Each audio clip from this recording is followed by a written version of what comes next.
I'm not sure how he can be accused of cherry picking if no one knows what's in the Mueller report. Exactly. Like, if no one knows what's in it, then how can you say that he cherry picked anything out of it? You just have to make him a little older and salt and pepper him up a little bit. But he's not black enough. That's bullshit. Having a public presence is nowhere near what it used to be. Right. You can be, your whole life can all of a sudden turn into some fucked up reality show real quick. Welcome to the salt of the streets, coming at you every week with this food for thought. Hope you ready to eat. With everything going on in this nation, we need some information. And that's why salt needs to be stationed in your rotation. With real talking, real topics, real people, real problems. Think we need some help to solve them. And leave it up to Colin and the Donovan, cause that's what's that? And just like a red, white, and blue phoenix rising from the ashes of political bipartisan, we are back to Salt of the Streets podcast. This is Saturday, episode 55. It's 1:06 p.m. And welcome back, everybody, to the Salt of the Streets podcast.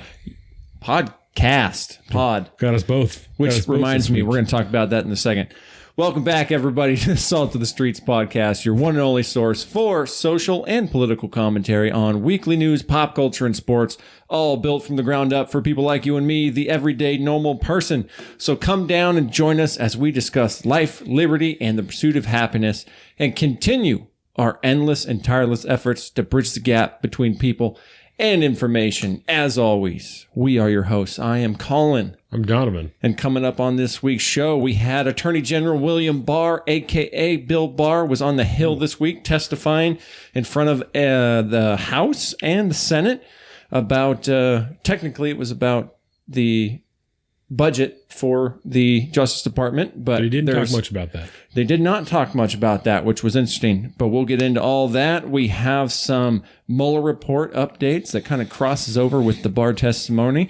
And last week, we actually had Secretary of Homeland Security, Kirstjen Nielsen, walking out. She is done. Kirstjen Nielsen of the Nielsen family ratings. I wonder what. Probably not. It's fake her news. ethnicity is.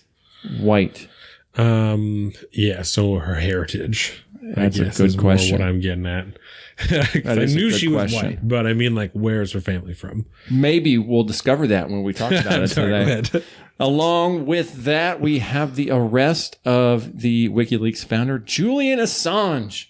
Weird looking motherfucker. Dude, he went into that embassy looking like one thing, and he came out looking like Smeagol from Lord of the Rings. Yeah. What was it, 7 years he was in there? 7 years.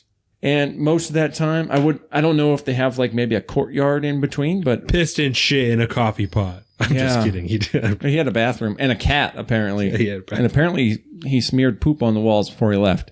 But anyways, we're going to get into all that and so much more on this week's episode of the Salt of the Streets podcast. But before we get into any of that, there was something I wanted to talk to you about. What is it? Mueller report. I said something about the William Barr things, Kirstjen Nielsen. Yes. So I have discovered a new podcast. Oh, right. And I heard the immigration episode that they had on, but it's by this guy. I don't think you've heard of him. I'm being sarcastic. His name is Sean King. Oh, God damn. Yeah, man. God damn it. And it is called The Breakdown. And it is my new favorite podcast to love to hate. How often does it come out? Well, it just started coming out the beginning of the month. How did you hear about there's it? Like a guy at work. He told me about it. He's like, hey, do you know who Sean King is? I was like, dude. Oh, dude. I know. Fuck Sean King. Oh, I know. The last thing I remember about Sean King was last year at the beginning of football season last year, ESPN showed an auction style fantasy draft, and he talked about how it was racist because people were purchasing black men often at an auction, just like a slave trade, dude. Right? Dude, yeah. So that same Sean King has his own podcast now, and it's called The Breakdown. The nice thing is, unlike listening to Pod Save America, where it's like 2.5, 3 hours sometimes, it's only like 15 to like, I think 25 was the longest one I've heard. But thank God. Yeah, but I'm gonna bring up some of his points from his immigration episode when we start talking about Kirstjen Nielsen and yeah, because you know I have to listen to it now. Yeah, dude, it's Damn so it. good. It's so bad. It's good. That's all right. You know what I mean? I was listening to it going like, well, that's blatantly false. And you're presenting that as fact. Oh, that too? That's blatantly false. The whole thing is just total bullshit? Oh, this is going to be fun. Those are the best podcasts to listen to.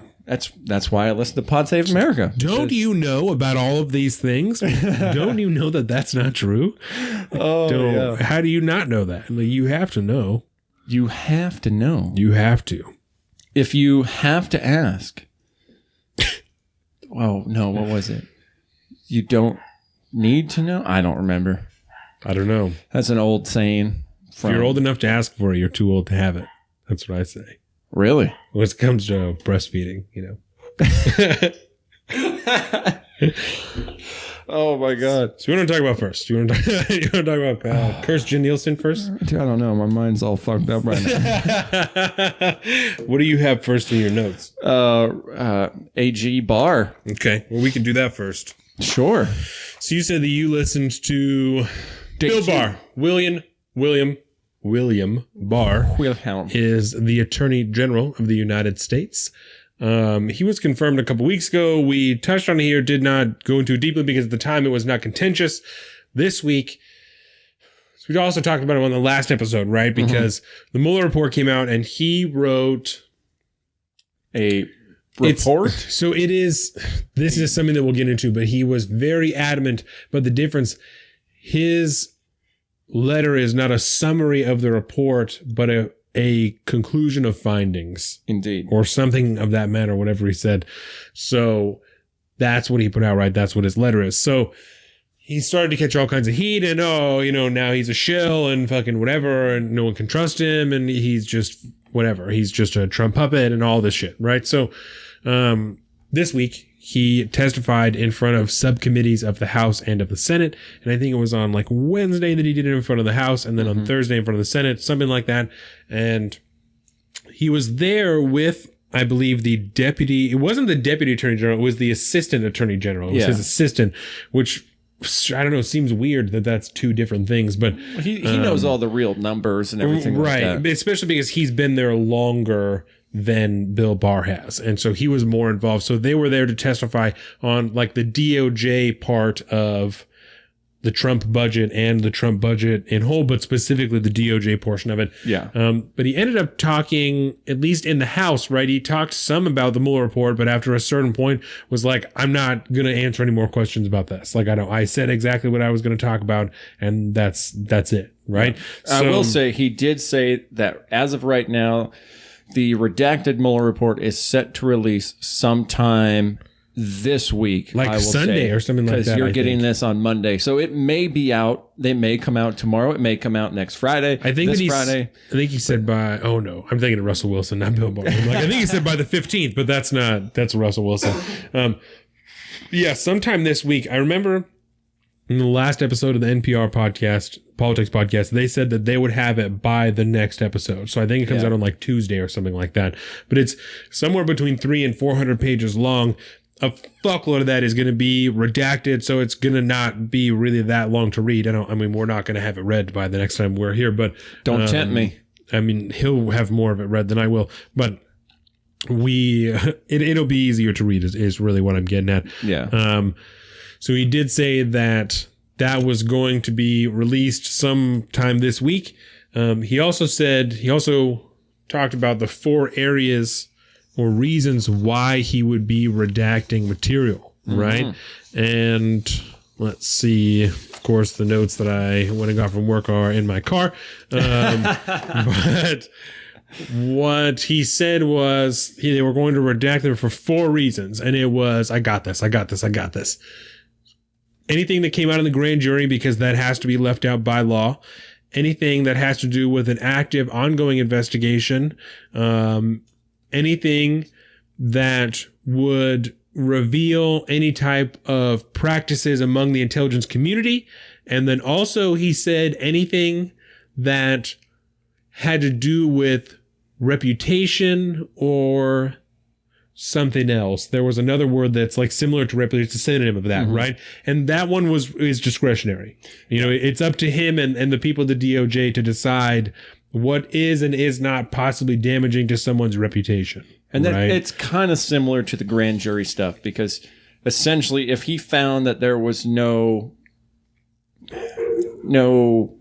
charges to be had, you know, because he said that in his letter that Mueller had vindicated him on collusion, but Correct. found no way, you know, either way, yes or no, that he was, you know, subject to, what's the word I'm looking for? He's Indictment for, you know, the obstruction of justice charges. Right. And so then he made the call that there wasn't enough evidence to do that. And I think it's interesting. I'm sorry, I don't want to interrupt you. I think it's interesting important to draw the distinction, right? Because it's being toted around certainly most of the more left-leaning media that, oh, you know, he's not gonna try him. He said there was evidence and he's ignoring it. And that's not the case, right? Bill Barr said that there was evidence, but not enough to justify indicting the president, right? Yeah. Which goes into a slightly deeper argument, because Bill Barr did put out that memo like a year ago where he talked about and outlined the extensive amounts of evidence you would need in order to indict a sitting president, because in his opinion, and the vast majority of the legal community, you cannot and should not indict a sitting president, right?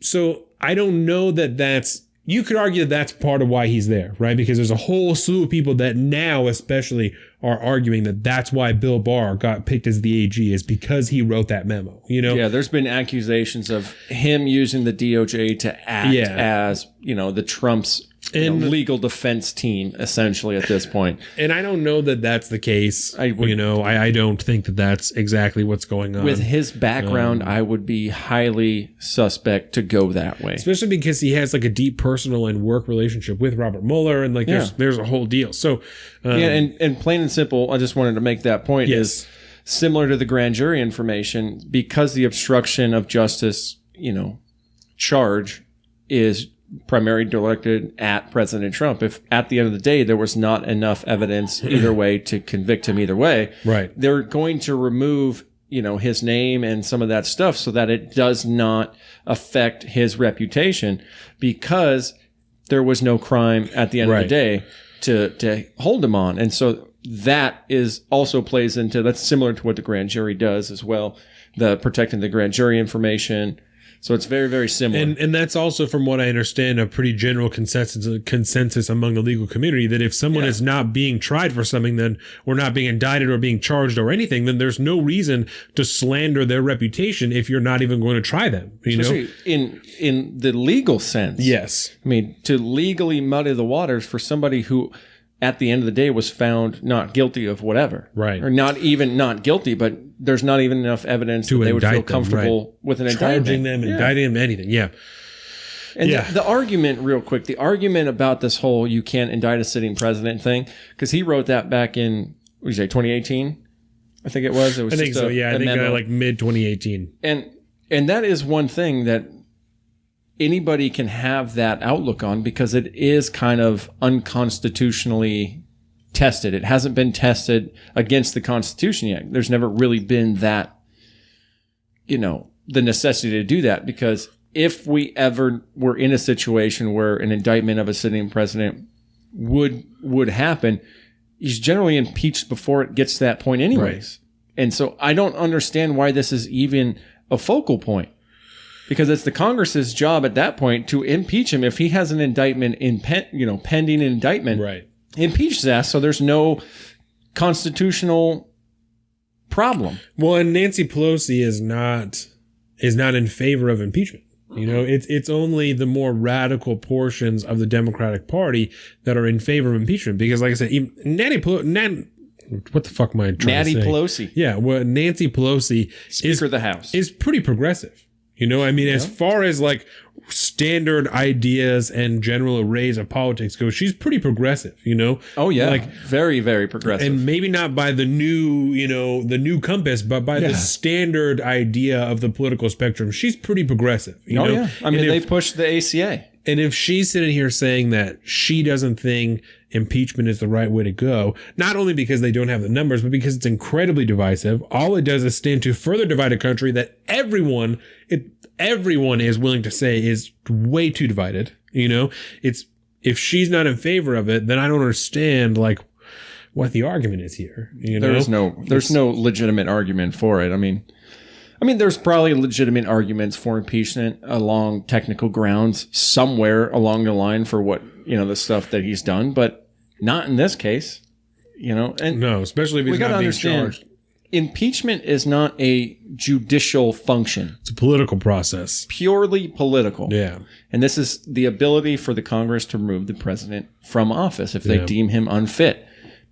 And there's plenty of stuff that they could try to build a case against it and sell it to the American people. Right. And I'm sure there's a good case to be made there, but you can't do it along intersectional lines. And I'm not saying that I'm happy he's there, right? Because I think about this all the time that, I don't know, at some point I'll have to explain to Dax like this portion of history, you know, because he's going to learn about it in school and it'll be like, this was a crazy time. Like this 2018, the 2016 election all the way through 2020, maybe through 2024 was a fucking crazy time. You know, that 4 years, that 8 years was insane. I hope this is peak insanity too. You know, and normal. It's going to be like when you ask your grandparents about the 60s and like, man, tell me about, you know, when the Vietnam War was going on, they're like, it was fucked up. It was really fucked up. Like everyone was pissed off. It was a whole deal, you know, crazy times. Yep. It was crazy. And it's going to be the same thing now. Like it was fucked up. Like it's the McCarthy era. Yeah. You had people running around talking about, you know, you can decide fucking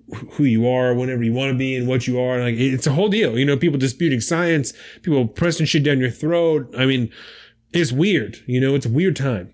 And like I said, I'm not happy he's here, you know, but there also isn't enough evidence for him to be kicked out of office, for him to be impeached. Yeah, just because I don't like him and I despise a lot of what he does and how he does it and all this good stuff. I like some of the things that I've gotten out of the administration coming from somebody that's more conservative than not.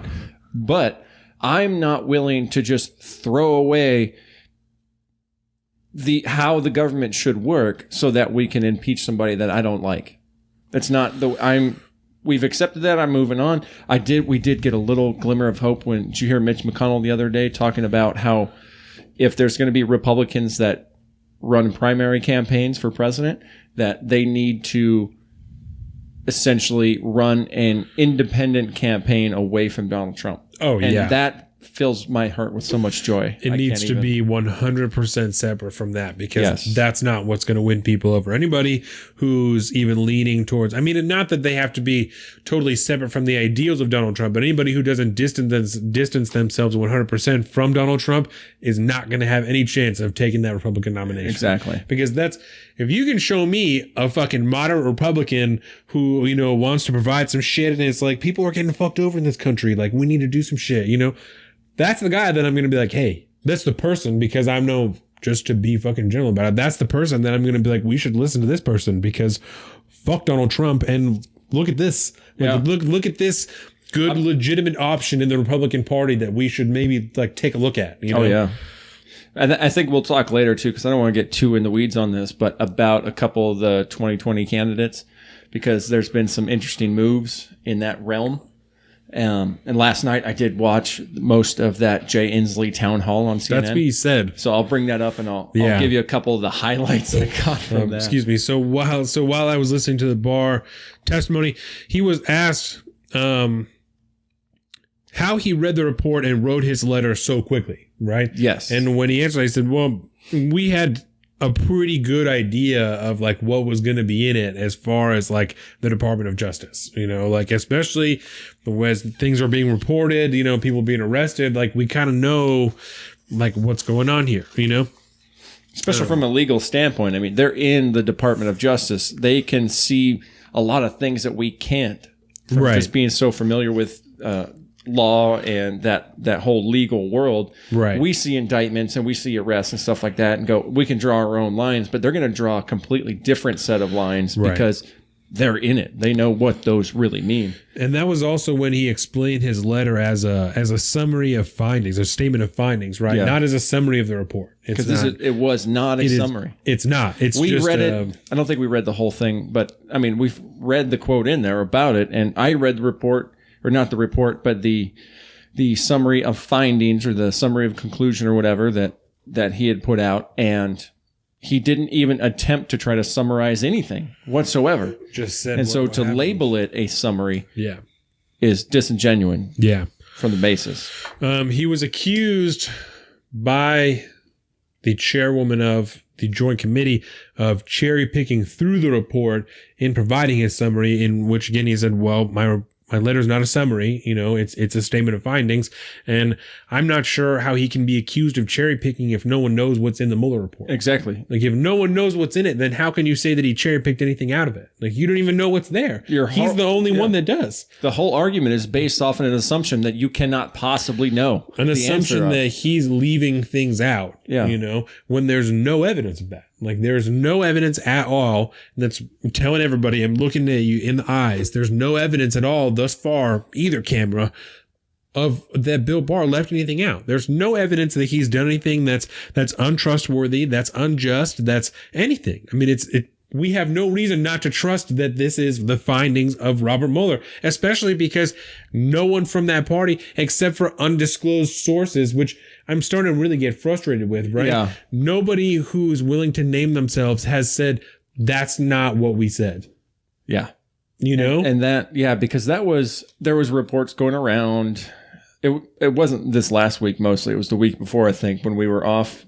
We probably would have talked about it then, but a lot of reports started coming out in Washington Post, New York Times, right. Everybody, and they had gotten, I can't remember, but it was like a third party reporting. So we're getting this story third hand before it actually comes to us. But still on people on deep background. Yeah. Like it's a third party, but for some reason still on deep background, right? Which deep background means that you just say a person who works at this place. Yeah. A person familiar with the matter is a very popular way, I think, of stating that. Right. Days. I'm sorry. So background would be a source at this location or source at this company, and deep background would be an undisclosed source said this, right? So, and that's like, what the shit? Which, side note, that is really interesting to look back at, like when the Boston Globe first dropped their Catholic Church findings. Yes. So the language that they used there for talking about these, deep, undercover sources and stuff like these deep sources, the language they used then compared to now. Well, and is also so different, but it's the same thing. And I watched All the President's Men this week. Ooh. Right? So fantastic movie. Great movie. Is about Woodward and Bernstein, and they're reporting on fucking Watergate and the whole deal and blowing the lid off and everything, right? Robert Redford, I believe, right? Yes, fantastic fucking actor, right? So good. Him and Dustin Hoffman. Shit's awesome. I mean, it makes sense because Donald Trump apparently used to look like a young Robert Redford. Right.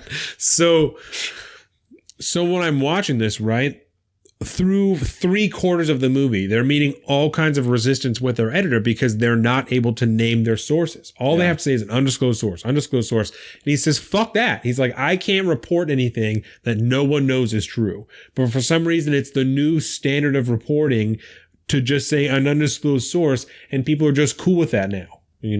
That I know. I mean, and it makes. How do I trust that? It makes partially a broader statement, because if all this is true, right? If all these people, if they really are the people they say they are, if nothing's being made up, everything is true, which we would hope that it is, right? Then it shows a problem, I think, with the merit of those people and the cojones, for lack of a better term, that they're not willing to say, no, fuck that. I work here. Don't use my name, but tell them I work here. Yeah. And this is what's going on. I've seen it with my own eyes. I'm not saying you should use your name, because if you work, if you're fucking Deep Throat, you work in the government, you can't use your name, but you're willing to say, I work here. You know who I am. You can't use my name. You can't fucking whatever. But come on, man. Like, I don't know. It's strange to me. Like I said, that's the new standard of journalism, is just people on deep background. And that's like what's taken as. I think that's why leaking is so popular these days, because everybody is on deep background, essentially. Yeah. But anyways, yeah, that was the fun rabbit hole, though. I think that makes sense. No, I think that makes sense. That's like the natural alternative to people who are too afraid to go on background, even instead of deep background. They're like, well, just leak the document, so that people just see that, and I don't have to be involved. I don't have to whatever. Yeah. But then you start getting people like Bradley Manning, Julian Assange, we'll get into later. You start leaking documents. People come after you. Like they find reasons to come after you. Yep. So we'll get into that later. But I thought that was very interesting, right? Definitely. So he was also asked if he believed that the Obama administration and the Obama DOJ had spied on the Trump campaign and whether or not he was going to look into that. He did say that he did think there was some form of spying, right? He didn't say whether or not he thought it was malicious or unprecedented or whatever, but that he did say there was spying and they were going to look into that process. There has been questions in the past about the FISA process, which is the Foreign Intelligence Surveillance Act, which is how you start tapping people's phones and, all that type of shit, getting warrants to spy on them and to follow them and all that type of shit, right? So because at its core, it is supposed to be a counterintelligence process. Right. Which I think we'll elaborate on in a minute. And I believe... fact check, I believe that FISA was born out of the Patriot Act. And it just, that's I'm something like that 99% on right. And that's just something that has stayed, as that has faded away. Because the Patriot Act opened the door for a lot of this stuff to be able to take place. Right. And so there has been questions in the past, in the beginning of the Trump administration, the beginning of the Trump era, about the FISA application specifically for Carter Page, who was a Trump campaign worker. And do you work in the administration too, or just on campaign? Do you know? I think just on the campaign. So either way, so there's questions about the FISA process because that application got leaked. And so there's, well, that's not true, and this is only half true, and all the whatever, and blah, blah, blah. And so there's all kinds of questions about that. And so William Barr did say that he and the Department of Justice were going to be looking into that, which I did think was interesting, right? And the last thing I have written down here about that first day is that he was asked about the Department of Homeland Security and family separation, right? As they talked about kind of like border stuff.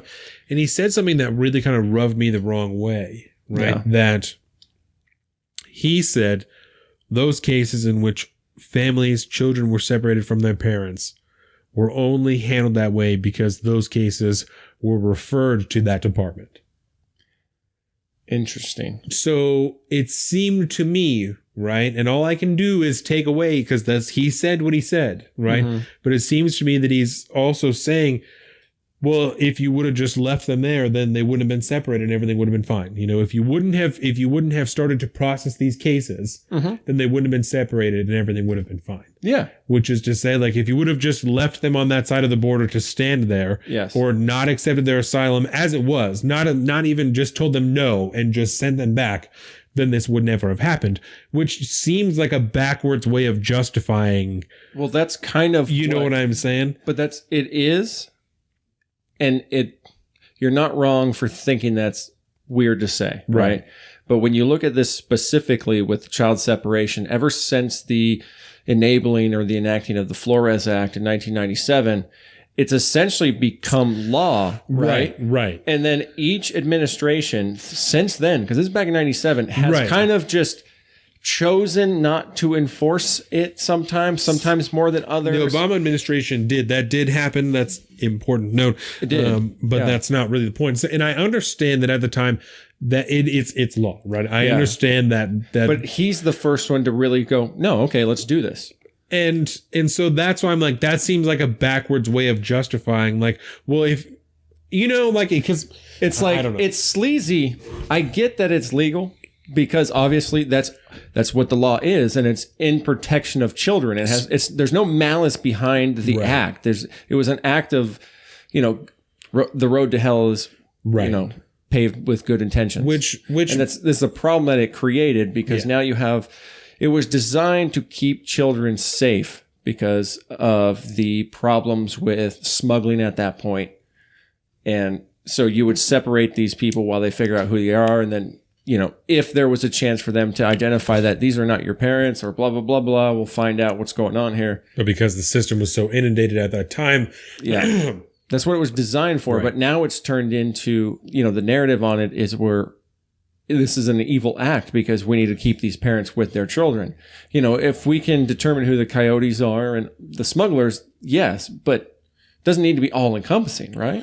Well, and other times it happened before, it wasn't in the height of the social media age where everything is in your face all the time. And so when it happened, people didn't know about it. It wasn't as broadcast as widely as it was this time around. And Obama was regarded just widely more positively by people than President Trump is, So people didn't want to report on him as fiercely as they do about President Trump because they don't fucking like him, And that's just how the vast majority of the media is.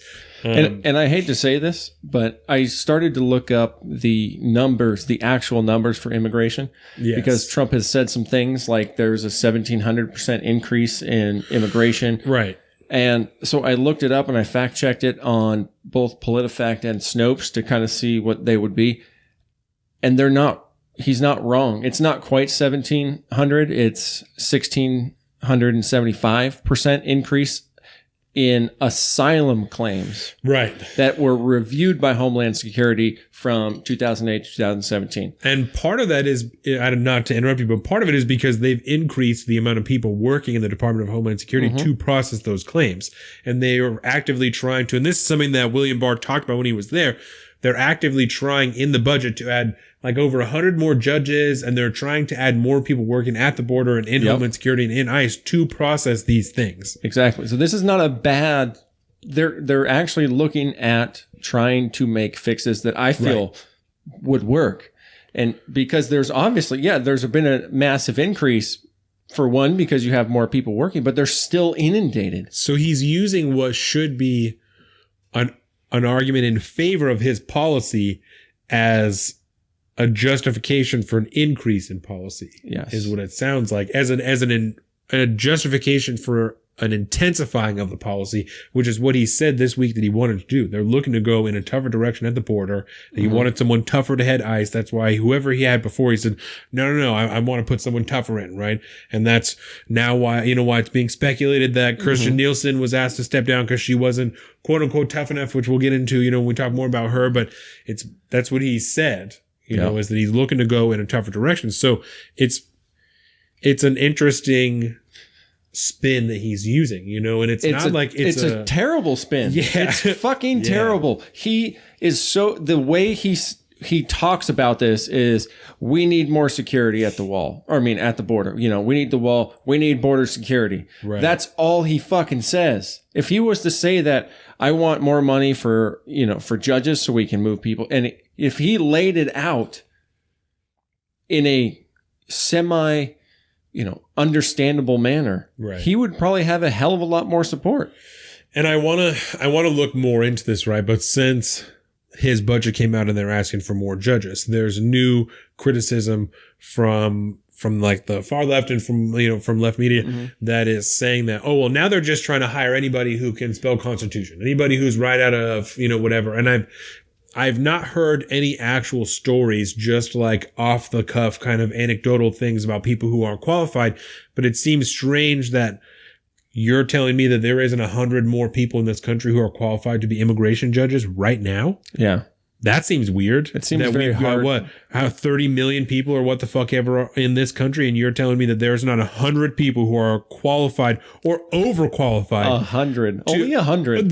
You're telling me there's not 100, because I think he said like 107 or something like that is what like they have in the budget for 107 more judges. You're telling me there is not readily available 107 people at least who are not overly qualified to be immigration judges in America?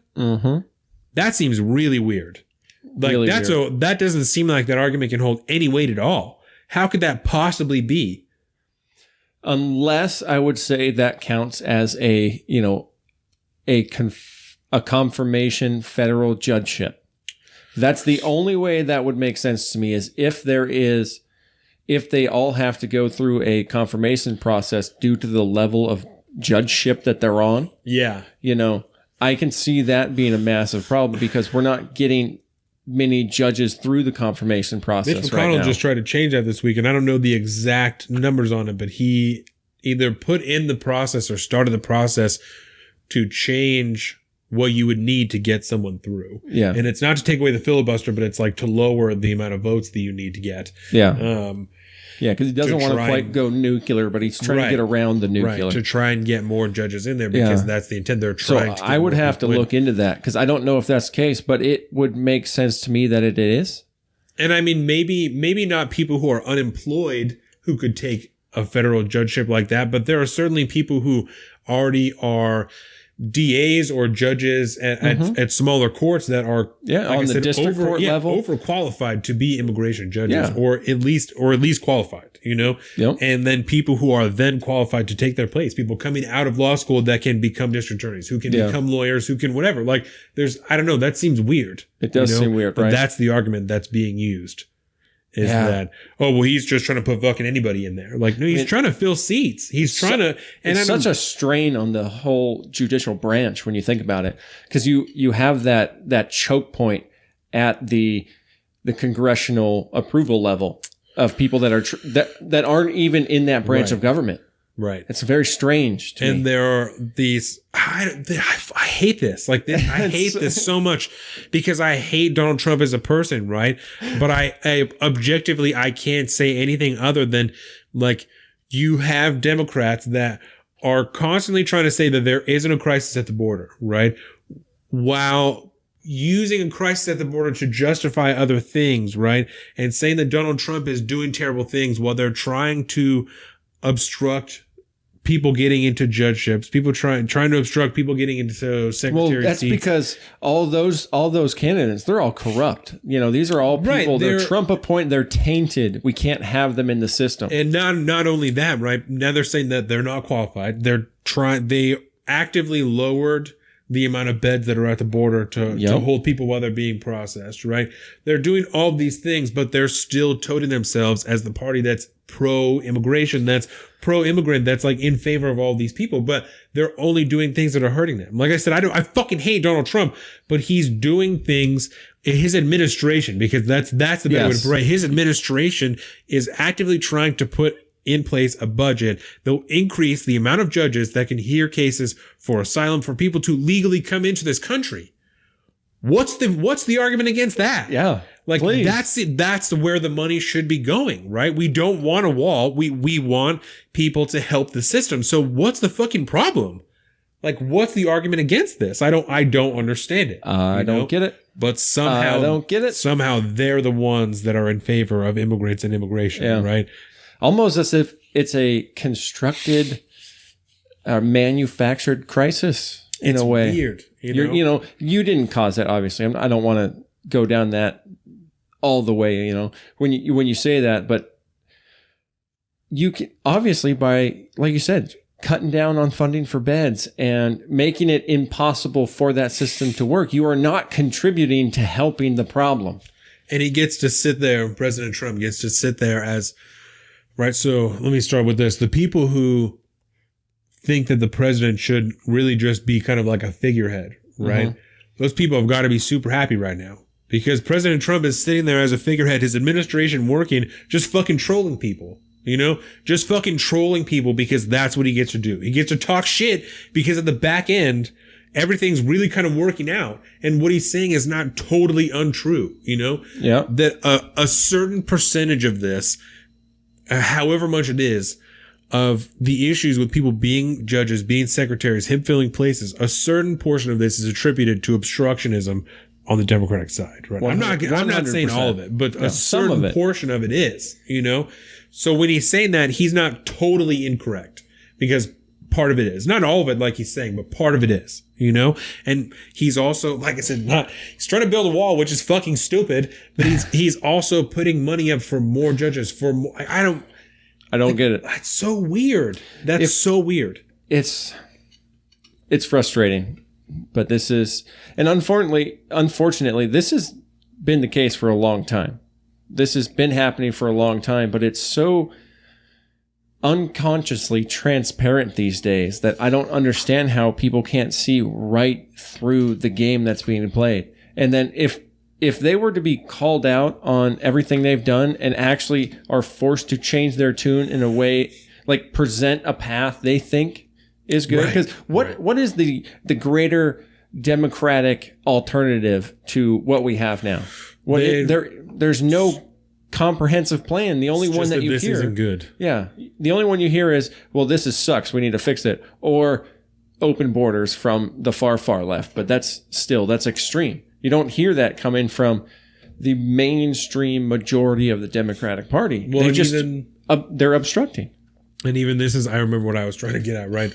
Even when President Trump, because I really kind of think this was a troll. Yesterday I read that he was talking about, he was like, well, I'll just release these people into these sanctuary cities. Yeah. They're like, you guys are so fucking jazzed on it. I'll just let these people go in the sanctuary cities. None of those people are freaking the fuck out. The representatives are like, this is bullshit. He's mistreating people. He's fucking whatever. Like, what the fuck, man? Like he gets to, like I said, he gets to sit there and fucking troll people, just say shit like this. Yeah. Get people all in an uproar to expose themselves for being frauds, for being hypocrites. Yeah. Like, where are you at? Where is your mind at? Because I gotta believe that, like I said, if we were politicians, we'd be like, this motherfucker's trolling us right now. Yeah. He's trying to rile people up. And so there's like a bunch of representatives that are unknown that are just like, God, this is horseshit. Like, this is horseshit. Aren't saying anything because no one knows who they are. Dan Crenshaw. Like, he's saying that. It's like, this is horseshit. Big fan of Dan Crenshaw. And, and you got people like Dan Crenshaw that are like, he's trolling you guys. Yeah. You're stupid. Like, he is interneting all of you guys. Oh, he's interneting all over your faces right now. He's interneting. And I know you don't even get it. Like, you don't even understand it because you're too fucking old. Like, yeah, you're just too disconnected. That's why, like, it's so weird. One of the reasons why I like DK so much, Derek Kilmer, our representative, is because, the town hall we went to where we, people asked him questions and stuff. Like, whenever somebody brought up, like, what are we going to do about Trump? It's like he immediately goes, that's not important. He's an idiot. Right. But what we're doing here is we're the Congress. We're trying to take care of you guys. Don't worry about him. He's an idiot.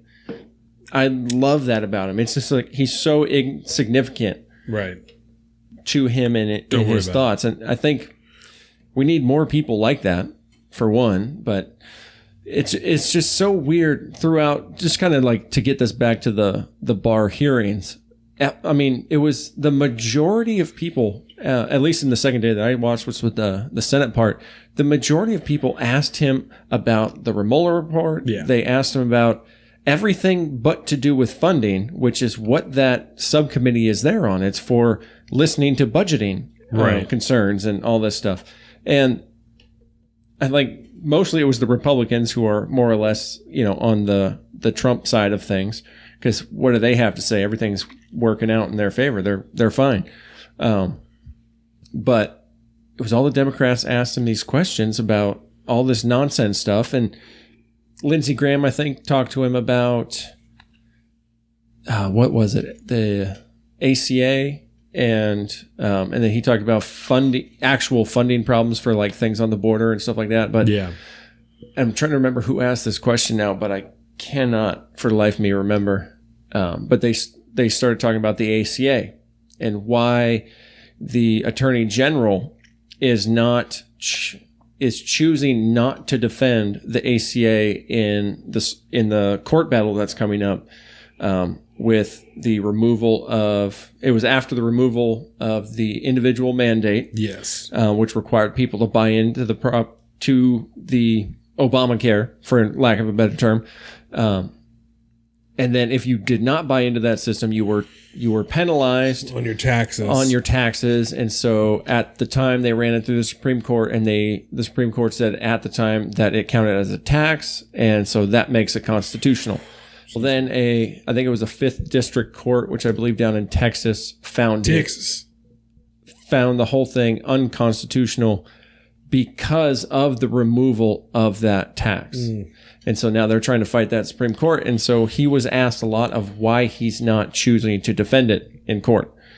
And Dianne Feinstein had given him shit. And it's like, this is unprecedented. Unprecedented. This is a thing that helps millions and millions of people. And I mean, it's the law of the land. Why would you not choose to fight this? It seems like you're obligated to do it. What did he say? And, he pointed out a couple cases where the DOJ has not, the Attorney General has not chosen to defend certain cases. And it's only a couple of them here and there, but every now and again, they just go, nah, we're just going to sit this one out. But she's trying to guilt trip him into taking the defense of the ACA. And that's what he's saying. He's like, I just don't really want to fuck with this one. Like, yeah, essentially, he's making excuses not to. It's like, well, I mean, it's been done before. It's not that cray-cray. This is a pretty big fucking case for him to just be like, well, see, and that's the question I wanted to ask you, because I was watching this and my first impression was, the DOJ, the Attorney General, he works for the executive branch. yes. If the executive branch chooses that they don't want to interfere in the judicial branch's business, yeah. why is that a problem? Right. I mean, I get, because we all think of the president as a king now and he controls us and the executive branch is the castle and the royal court. I know we think that way, but they're not. They're a separate, equal branch of government. And so I think on the whole, it's not. Right. The idea of that is like not that big. Like of a it deal. still seems, it seems sleazy. Because you think, okay, well, if we should at least do due diligence, especially if it's come this far. I think is generally the idea. And like I said, on the whole, for me, it's not. Like if it's just a fucking thing that comes up and they're like, no, we got other shit that's going on, like whatever. Yeah. But I think the problem is this particular piece of legislation that's under question, right? Because it affects everybody, especially because the president has not offered any type of anything to take its place when it's gone, you know, because as it sits right now, if the ACA is to be overturned, millions of people will lose their insurance. Like if it's just gone, millions of people will lose their insurance, right? If that law is overturned, if Medicare goes back to how it was and everything, millions of people will lose their insurance. If nothing else is put there to at least help them figure something out until then. Mm-hmm. And that's, I think, people's concern is that President Trump has not put anything forth to say, when we do that, this is what you'll be able to have, you know, because there are people with pre-existing conditions that are scared because they don't have any type of security guarantee that they're going to be able to get insurance if the ACA is overturned. Yeah. It's the same argument as net neutrality. Yes. Is how I don't have this protection that I want. Essentially, we don't know necessarily. I mean, we know from the insurance side that yes, that was a practice that once took place. But you tell me that after this situation, because correct me if I'm wrong here, but the way the ACA works is it's subsidized private insurance. Like if you go on to the Obamacare website and because I shop every single year to see if it's affordable for me, and it never is. And so, I see it all the time. But all the coverage is still through, like, say, Regency, Blue Cross, or some private insurance company. Right. And so if you remove the subsidization of that company, would there be any effect in the actual customer? Because they don't want to lose you as a customer. They still want you to stay with us. There's just there's no like kind of price lock guarantee. Well, and again, I think I agree, right? Okay. I think that it does behoove them in the end to figure something out. Mm-hmm. But because, again, no one has come out and said anything like that. No one, Blue Cross, none of those people have come out and said, don't worry about it. If that happens, we'll figure it out. We'll make sure we lock our prices so that if you do have subsidized insurance, you don't get fucked. Didn't a bunch of the cell phone companies do that when net neutrality got repealed? Like Verizon or AT&T, so like a couple of the big cable ones, companies and stuff. We're like, we're not going to do that. Don't worry. Like we're going to stick to promise. what we got you. But no one has come out and done that. And I think that speaks largely to the selfishness of, insurance companies that we all see, that all they want is fucking money. It's the biggest racket in the entire planet, man. Insurance it has a legitimate purpose, but it is the biggest fucking racket. They don't want to cover anybody, and they don't want to pay any doctors for doing anything, right? Yeah. All they want is just to keep all of the money all the time and just keep collecting it. So it's how little can we pay to actually get everything covered and still make a bunch of money. And even though you and I can sit here and say logically corporate it only makes sense for them, if the AC is going to go away, for them to figure out a way to keep people covered, because they're going to lose a bunch of their money if they don't, right? Yeah. And the problem is that's a totally separate problem and a whole separate conversation. And what I'm saying is that's logical, but most people aren't thinking that way. Yeah. You know, we can see that it is most likely that something would get figured out. Yeah. The private sector, hopefully, because capitalism is generally a great thing, hopefully they would figure something the fuck out, right? That an insurance company would be willing to step up and take a hit so that people can be covered, you know? But nobody has that assurance, and that's what they want. In this era, you want somebody... bad history of fucking people over, man. And in this era, you want somebody who's going to put something out on social media and come out and make a press conference and say, we got you. You covered. We care about you. We're going to protect you. And no one's done that, you know? Yeah. And I think that that's a little bit unnecessary, but that's what people want. That is what America wants. That's what the vast majority of people want, is to see this company gives a fuck. This government gives a fuck. The president gives a fuck. But because no one has said that, you're able to make the argument that they don't. Yeah. You know? Because they haven't proven otherwise to us. And I think that's really what have weird. You done for me lately? You point that out, and I think to like a lot of like dystopian sci-fi movies and stuff that I've seen where like, you know, corporate interests, you know, companies and stuff like that, they all do that. Like always in the background. That's always a thing in a dystopian future. Yep.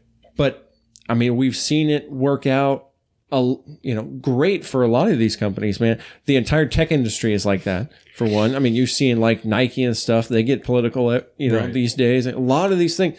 And it doesn't make them less popular. They still thrive. And so it's like, quit doing that, insurance industry. Get on board with the future. Let us know what your intentions are. You know, I think regulation removal is a wonderful thing.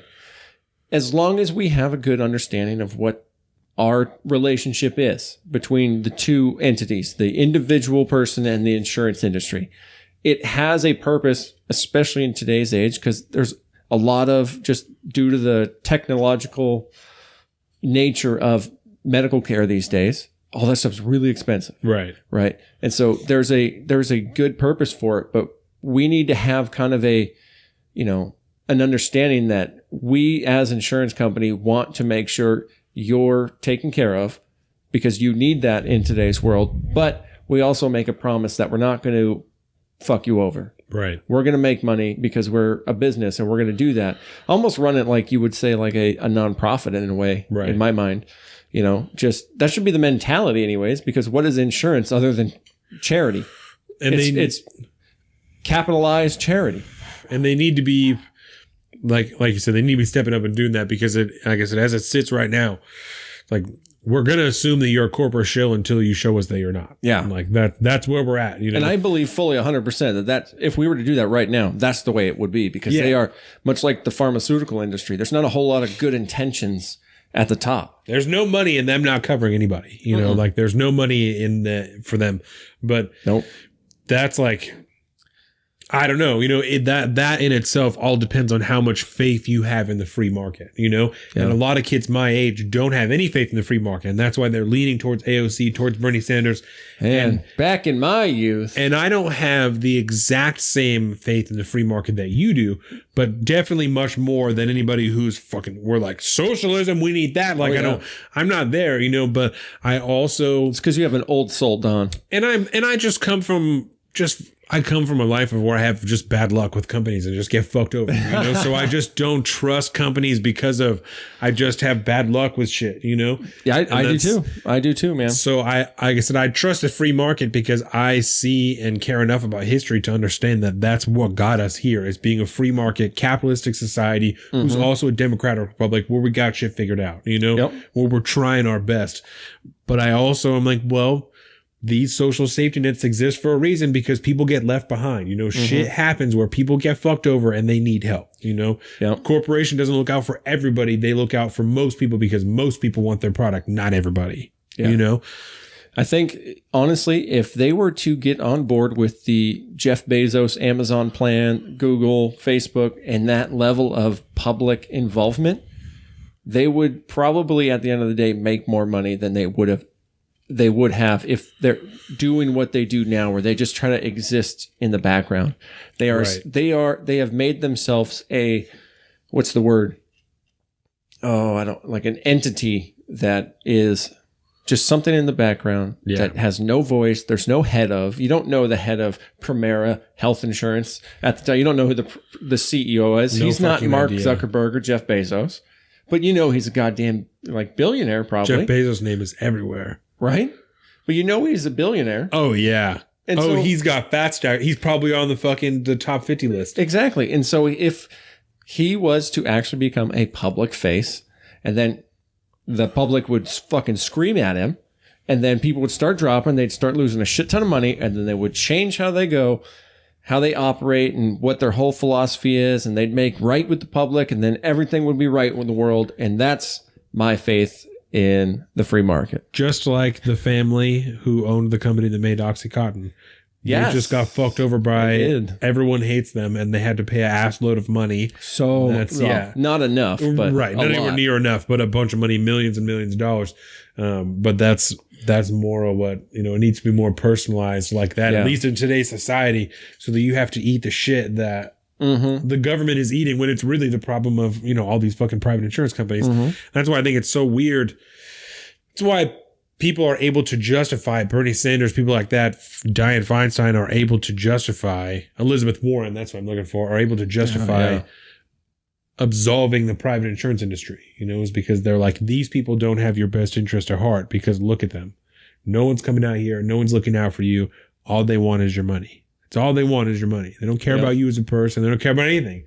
It's the government's problem. You're right. It's the government's problem. Let us take care of it for you. Don't worry about them. They should go away. We should make that illegal. Let us handle it. Yeah. What the fuck? Then I go, wait a minute. Pause button. Rewind. Yep. Have you looked at yourself in the mirror lately? Oh. You found your notes. That was like the jump of excitement was so perfect. Oh. So anyways, that was our thoughts on how we fix healthcare and immigration all through the Barr hearings. Was there anything else in particular about the Barr hearings you want to bring up? No, I don't think about Bill Barr. That's all I got about Bill Barr. So we can move on to Nielsen. You got Kirstjen next? Yeah. Is that what we have next? So in other words, let's just jump back into immigration. Back into the immigration. So Kirstjen Nielsen, I believe on Sunday, resigned as the Secretary of Homeland Security. Yes. And the administration has nominated Kevin McAleenan. McAleenan. Thank you. That's what I think.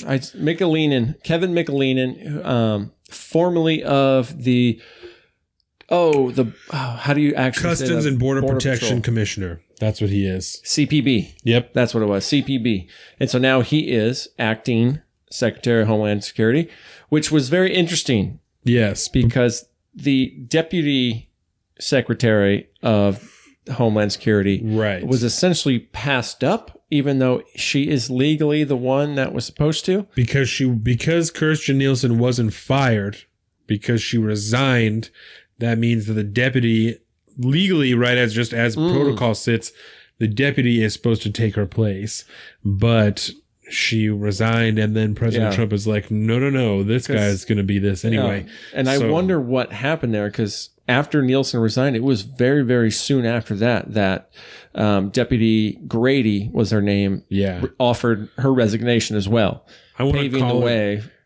For about 10 minutes, it was like a Venezuela light situation, where like she had like the actual legitimate rule. Like, wait. Yeah. Isn't she supposed to be the boss now? Yeah. What are you trying to do? Yeah. So Kirstjen Nielsen's resignation came after a contentious meeting at the White House on Sunday with President Trump that it was reported was supposed to be about like how to move forward on immigration, and ended up being very, like I said, very contentious. There was a lot of arguments, not yelling, I don't think, but a lot of disagreements. And at the end, President Trump just told her that she was going to go ahead and have to tender her resignation, and then she did.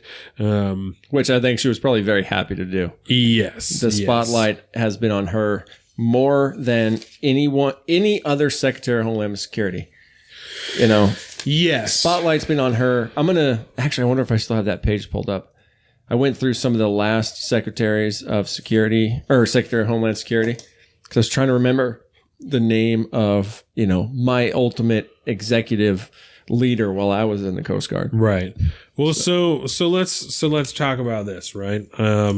As far as President Trump, because he seems to be blaming the people who work for him for his policies being illegal, right? Because as far as child separation and when he wanted to limit the ports of entry that you could claim asylum at, right?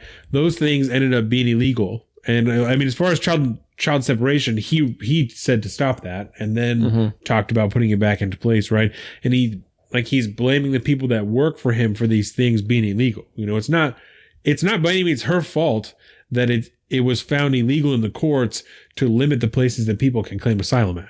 That's a matter of legality. And by the reports that I've seen, she told him that when it happened. The order to start separating children from their parents sat on her desk for like weeks or months. For a really long time it sat there because she didn't want to do it, at least if that's what we can assume, But she's the one that is taking the heat from the administration for these policies not being able to go through. That's because she's the ultimate figurehead now that Trump made her the spotlight of it. Right. Because technically, she's at the top. This is her problem, So it's not wrong that there's been so much spotlight on her, but it's that age where you're just, having a public presence is nowhere near what it used to be. Right. Your whole life can all of a sudden turn into some fucked up reality show real quick. And I don't think anybody's ready for that. She certainly wasn't. Well, and that's exactly what happened to her is that, she, like I said, she was sitting on this policy of child separation for a long time. Then as soon as they started doing it and it started to catch wind, she had to go out there and defend it. And I wasn't even in favor of it in the beginning, but she still has to go out there and eat shit and be like, well, legally, under the Flores Act or whatever he said, like, this is what we're doing. And we're just deciding to follow through with something that other people weren't harsh enough on and try and spin that into like, we're just being tougher on immigration, It's kind of like what, former AG Sessions was doing with the cannabis industry in states that had legalized it. Yes. Just really cracking down because he technically could, because it's still a federal law. And that's the problem with the Flores Act. Right. Like we had brought up before, it was a good intended bad idea. It happens all the time. Just because it exists doesn't mean it's right. We can understand that, we were trying to help, but that was a bad call because we didn't see this circumstance happening afterwards. Right. And so we need to address that. But it's not fair to just pin it on, like I talked with Sean King. He talked about that in his new podcast, The Breakdown. This is what really got me going off. Because he, Kirstjen Nielsen in his mind is someone who throws kids in cages like dogs. Of course. That's... Her what else and Trump is she? Are the devil. They're evil people because of doing this. Satan incarnate. It's not their idea. Right. It's their idea to start enforcing that. Yeah. But it's the law, man. It's like, and there's reasons for it, however wrong they could be. But she's not the bad guy. Right. She kind of is because she's the speakerhead of it. Yeah. Well, and either way, right? So this leaves another seat open in Trump's cabinet in all. There's dozens. How many acting cabinet members does he have? How many acting? I don't know. Well, not so much cabinet members. I have a list here of like generally seats there can't be that many, right? Because so many people have gone out. Has John Kelly's replacement been confirmed? Does it need to be? No, we do not have actively like a confirmed White House chief of staff, right? So. It just seems... And we talked about this a little bit earlier, right? The part of that certainly is due to democratic obstructionism. They don't want these people in. They're against everybody, right? But the other part is the administration picking people who are not good enough to make it through that process, right? Yeah. And we've seen that as far as Jeff Sessions, Scott Pruitt. We've seen no shortage of people who have been kicked. He's had 3 or 4 different chiefs of staff. He's pulled people from the old Secretary of Homeland Security. I mean, all that shit. He's pulled 3 or 4 people from there. So, I mean, he got the replacement for Nielsen from, like you said, the border. God damn it. Right. Customs and Border Protection. CPB. Right. So it's not just the Democrats. Part of it is that he's picking people who are not good at what he's picking them for. Mm-hmm. And even now he's coming out. I read on Fox News, right? Because I'm fucking being good.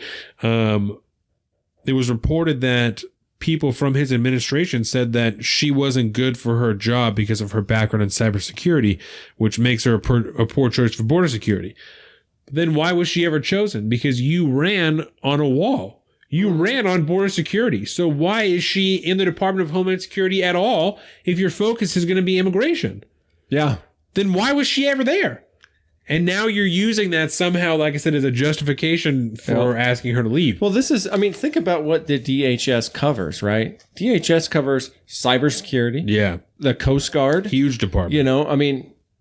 ICE, all these different things. And it's not just immigration. If her, what's in, how do I put this? Because the problem, they're all still a problem. Every area of what the DHS is supposed to do is always going to be a problem of some kind. Cybersecurity, super important right now. Huge problem. So good. Kirstjen Nielsen's there. She knows about that. Her background's in that, right? Immigration is also a huge problem.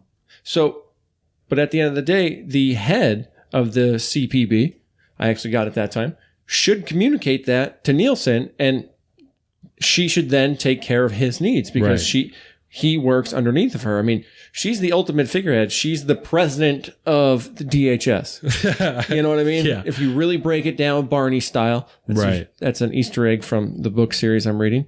But you break it down Barney style like that, that's what the system looks like. It's another top-down executive branch.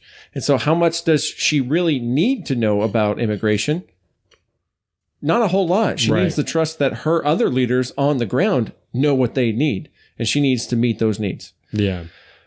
So it's unfair to put it all on her, but at the same time, it's legitimate because she's still the head. Especially when I'm sure, and I don't know this for a fact, but I feel confident postulating that when she that's a good one. That when she got that seat, both as the Deputy Secretary of Homeland Security and then the Secretary of Homeland Security, that her cybersecurity background was touted as a plus, as to why she should be there.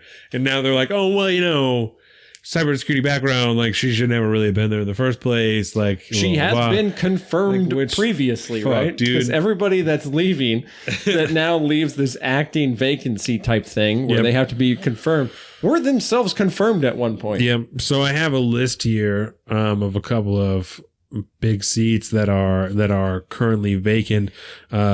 Homeland Security Director, Secretary, Secret Service Director, ICE Director, Secretary of Defense, Air Force Secretary, the FEMA Director, the Secretary of the Interior, the UN Ambassador, and the White House Chief of Staff. All are either not filled or do not have confirmed people in those positions. Interesting.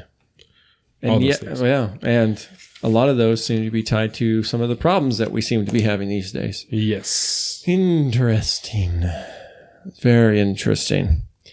There is one other blatant fucking lie that Sean King threw out on his podcast, other than calling Kirstjen Nielsen the thrower of children in cages and shit like dogs. But he had talked about how he said that the new acting Secretary of Homeland Security, McAleenan, is formerly the head of ICE, and he thinks that's a conflict of interest, blah, blah, blah, blah. And I go, wait, pause button. He is not the head of the CBP. Yeah, he's Customs and Border Protection, which might fall under ICE, or ICE might fall under them, but he's not the head of ICE. Right, because the director maybe of through ICE... some weird technicality, but your fucking spin on it is so disingenuous. Either you're blatantly lying because you're completely ignorant about the situation, or you're trying to put some stupid spin on it, which is completely disingenuous. Well, and he held this same seat, the director of the CBP under Obama as well. Like this, where he existed there when Trump came into office. You know, that's not a seat that changed.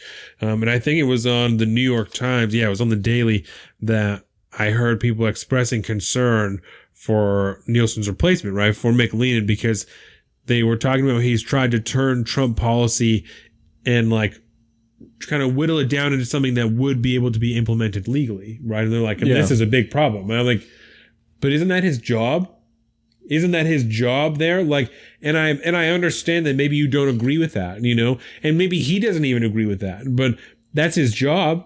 And if that's a job that he's comfortable doing, then that's what he's going to do. And if he's not, then he's going to go somewhere else. But like, that's, I don't know, like that just means, and it's fine, but it means that they're not people that are able to separate themselves from their work, you know, which is probably a really good quality of a journalist, you know, that you fucking care so much about. And that's why you want to be a journalist, is because like, that's what you're into. You know, you care about America. I'm so invested. People need to know. Yeah. I care about patriotism, all this shit, right? Whatever. This is what I need to be writing about.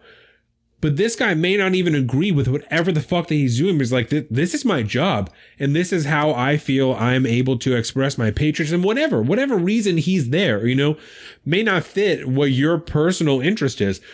His job is to take Trump's policy, President Trump's policy, and turn it into something that both can be passed and that will appease the president, or else he will be asked to find a new job, just like Kirstjen Nielsen. You know, she did what she could, even though she didn't like it. Obviously, she did her job because for whatever fucking reason, you know, she did it, and she ate shit for it in the end. You know, that's his job, is to take that policy and try and get it implemented. You know what's really disgusting about this whole thing, when I really started to think about it, is all of these minor, the heads of all the major like sub branches of the executive branch, right? DHS, Border Patrol, you know, any of these different, you know, heads of these departments, these bureaus, you know, in the executive branch are becoming so politicized that it's almost like we're judging them like we elected them and they need to do what we need to do, what we want them to do, but they're not. They're employees of the executive. Yeah.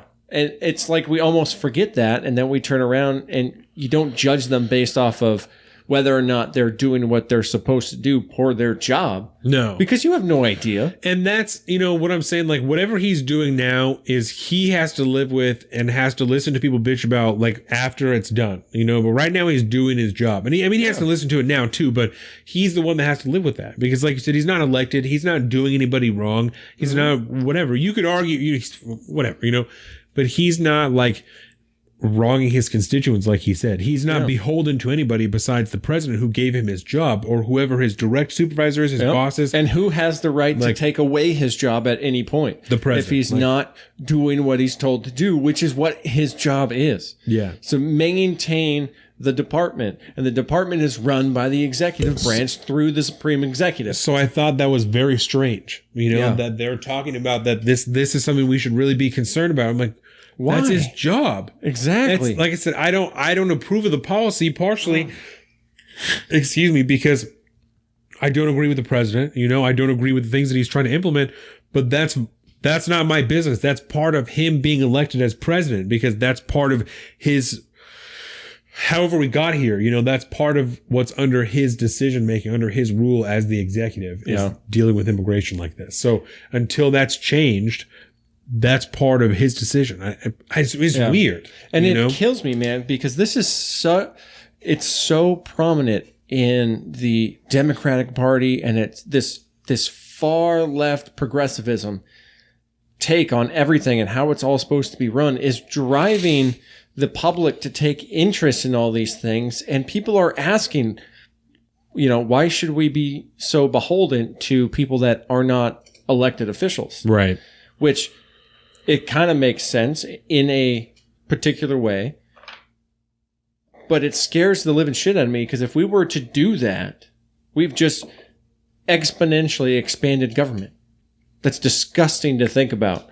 And so that always makes me think, it's like, is this a dangerous precedent to set?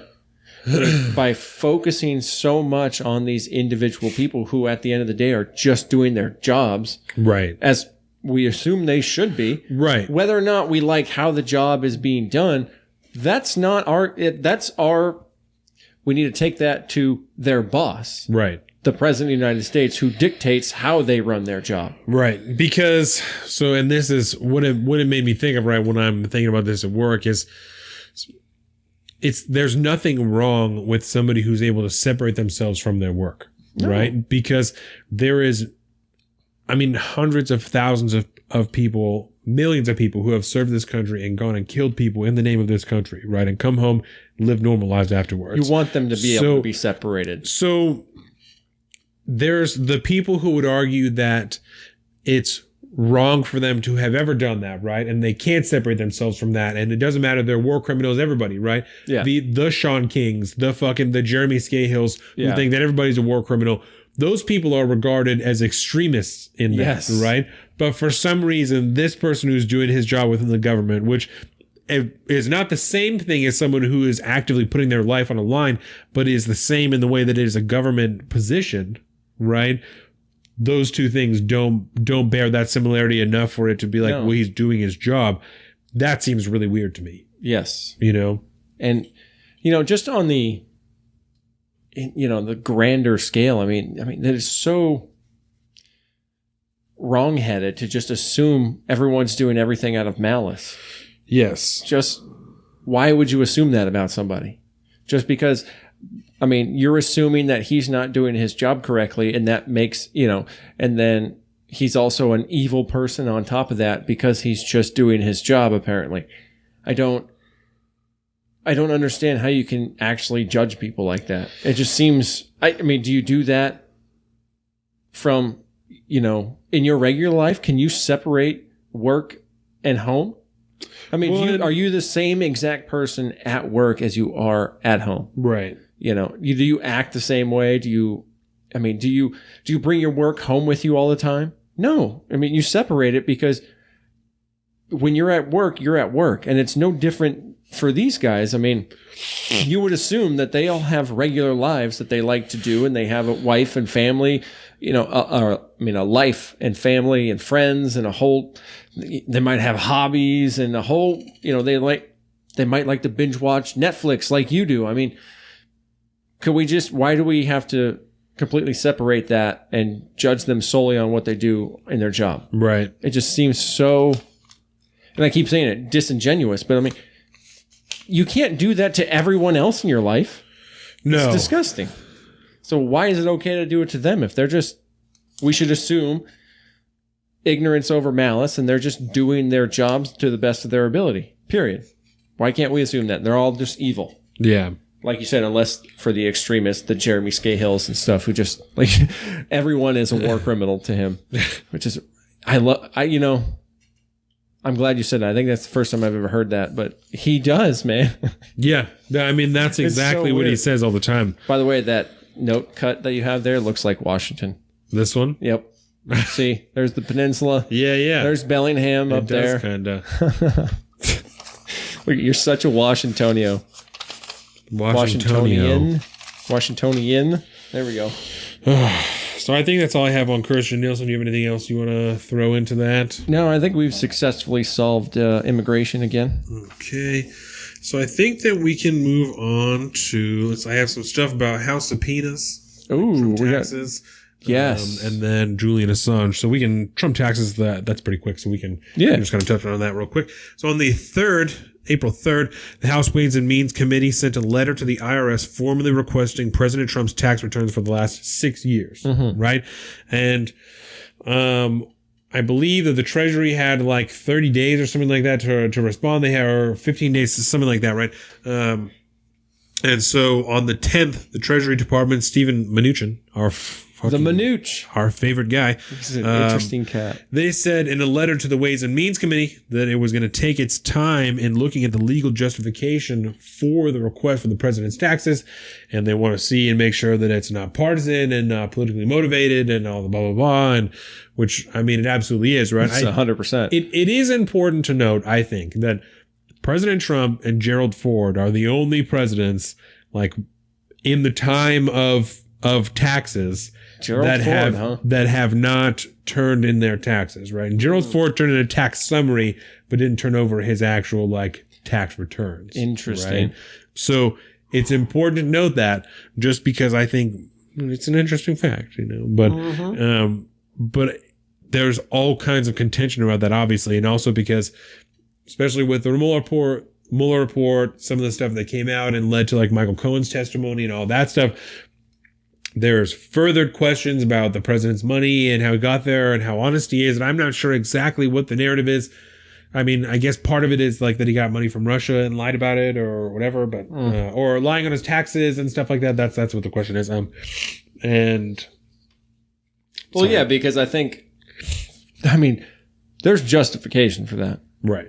I will say that right now. And I don't think that back in the day, like, there is no law requiring presidential, correct. There is no law requiring him to turn in his taxes, or no law exists stopping him from releasing his taxes, and there also is not a law that forces him to do so, right? Because there's no law that says, was like, well, fuck your letter, I'm not going to do that, right? And they can subpoena it, and then that's another deal. But as far as a formal request, like they put in, there's nothing that says he has to do that.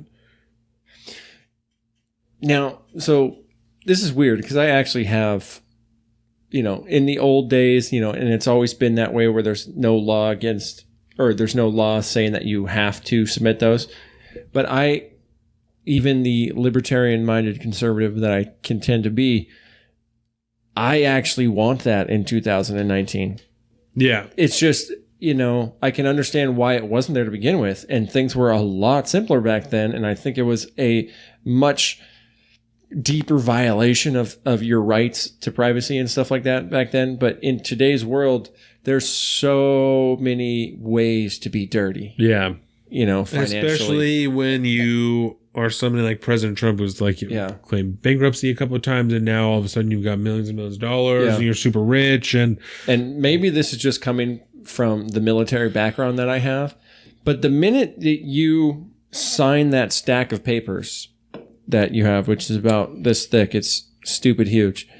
The minute you sign all those, initial all those and everything, you have effectively, we always joke around and say you signed away your life. Right. It's a pretty popular thing people have heard. But that's not untrue. You have forfeited a number of your constitutional rights when you join the military. Right. And so I feel like as a libertarian, I can still justify this by saying that we have situations in public service as it is now that you justify forfeiting your, constitutional rights because now you are in the public employ. We have a right, you're choosing to do this, so we need to make sure you're clean. Right. And it's the same at the shipyard. Most federal jobs, you don't have to do like tax returns and stuff, but I mean, like, you have to open up your life for investigation for security clearance purposes, for all these different reasons. I know a person. I don't think it's too much to ask the president to forfeit his taxes before he becomes president. I don't know. I can see him being nominated and take the oath of office, but it should probably be a lengthy process. You don't want to make sure it's not just willy-nilly, boom, boom, boom. But that should run its course, I think. And I feel like I can be totally justified for saying that in today's world. Especially when you have people who are not just politicians, who are business owners, who are people who are working in the private sector for any number of years and then coming into politics, And I mean, you think about it. Who are we asking to do work on this part? Because this is not another branch interfering with another branch. This is the IRS and, say, the Department of Justice might get involved, but these are all branches that, these are all things run by the executive. Right. And so why not? Is the IRS run by the executive? I feel like it is. I don't actually know. I might have to fact check that one. That Fact check. Fake news. Under, I'm trying to think, because I remember, the Obama administration had in the that executive problem. branch. Yeah, That's what I would try. executive branch. Boom. And so, in short, the IRS is part of the Treasury Department, and the Treasury Department is under executive power. So kind of. Boom. So, yeah, technically, the IRS works Indirectly. for the executive branch. So that's good. I'm glad I knew that off the cuff. Look at you, baller. And so, I don't see there being a deep problem if you were to implement something like that into law. I forget how we got on the taxes of Trump. Because the House Ways and Means Committee asked for them. Yes. That's what we're talking about. That's right. I was like, wait, did I miss? That's right. We were doing mini topic. So, yeah, what do we do? What are they going to do? Are they going to actually turn around and subpoena him? Well, President Trump has claimed this whole time that he's not released his taxes because he's under audit, right? And this was a revelation that came out because of this, right? Right. And again, there's no law saying that while he's under audit, he can't release his taxes. There's nothing that says that. So yeah, and that was confirmed because of this request. Right. And now the IRS was like, no, I don't think there's any rules against it. And now they're just kind of sick of this shit.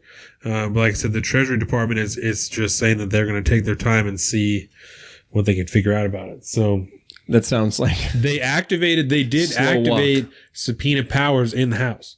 So they have the ability now to subpoena for the president's tax returns, which I think is weird. A couple weeks ago, we talked about, when we talked about like Michael Cohen's testimony and shit, some of the stuff that he said would, theoretically possibly explain some of the weirdness, hesitation there has been around releasing taxes. Yeah, because it's all tied back to his money. So, because he paid for all that shit. So I'm interested to see. Yeah, me too. Because what do you do about that? And that's, I think a lot of that will come out through the Southern District of New York's investigation of Michael Cohen and all the sus in the Trump campaign, stuff. There's still lots of stuff that's going on. Yeah. So, and apparently when I was it the Barr? I can't remember what I was watching where maybe I was listening to the Shapiro. Bill B. Where the grand jury is still, it hasn't disbanded yet for the Mueller investigation. Sorry. Really? Yeah. Apparently the grand jury hasn't fully disbanded yet, which goes, wait, what? Why? And I think we'll find out about that. That's interesting. That we'll find out if that is the case, probably once the reports actually drop. But yeah, it's got me curious. It does have me curious. But yeah, it's a weird thing. I don't know if I necessarily disagree with it or not. I don't trust that the motives are pure. We'll say that from the Congress. Yeah. Because I think they're just looking to find something. I don't think they have much evidence that they're going after. Maybe, like you said, there's probably some legitimately suspect things that Michael Cohen knows about. It does raise some red flags.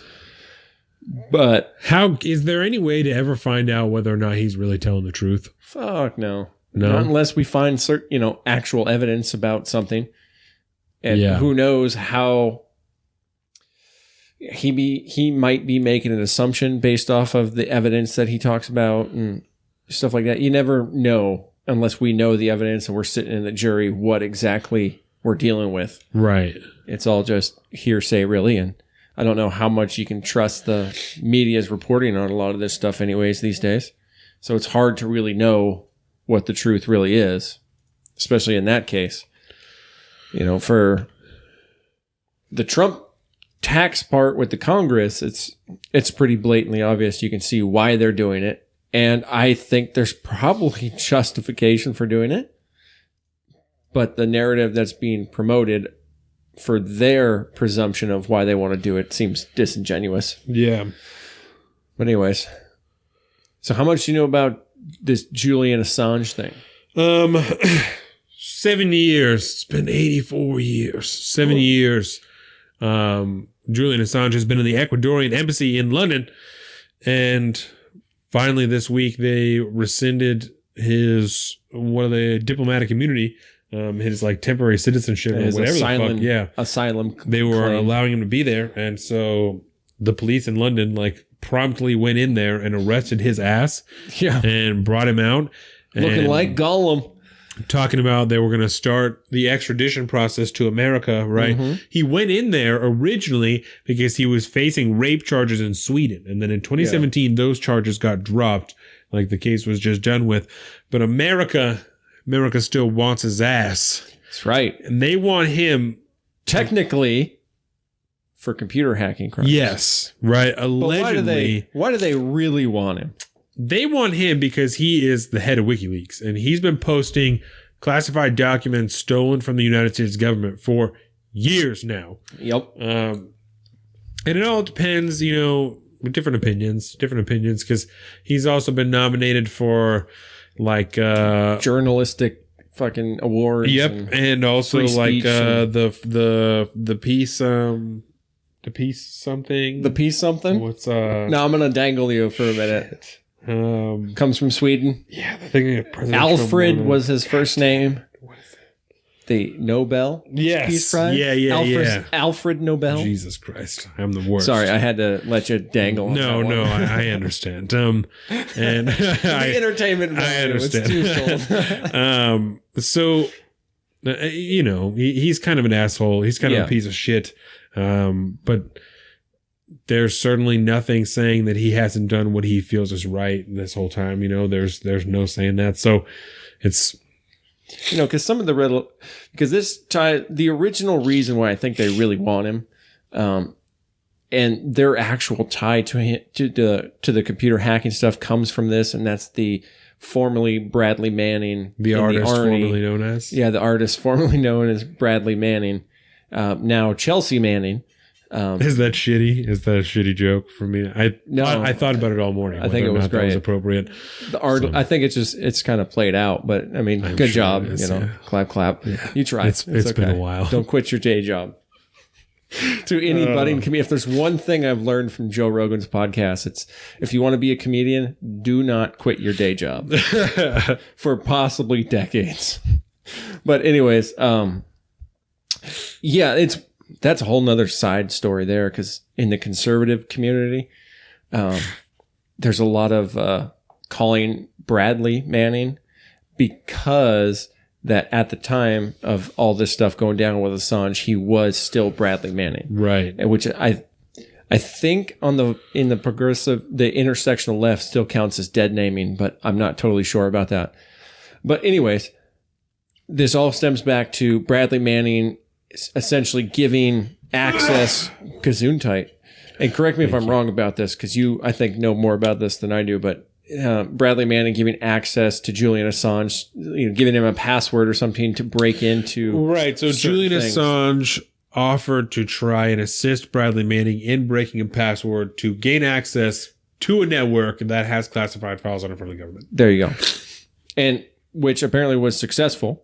Right, because that's how we got the video clips that WikiLeaks released of, like the helicopter shooting of essentially civilians and all this really messed up stuff.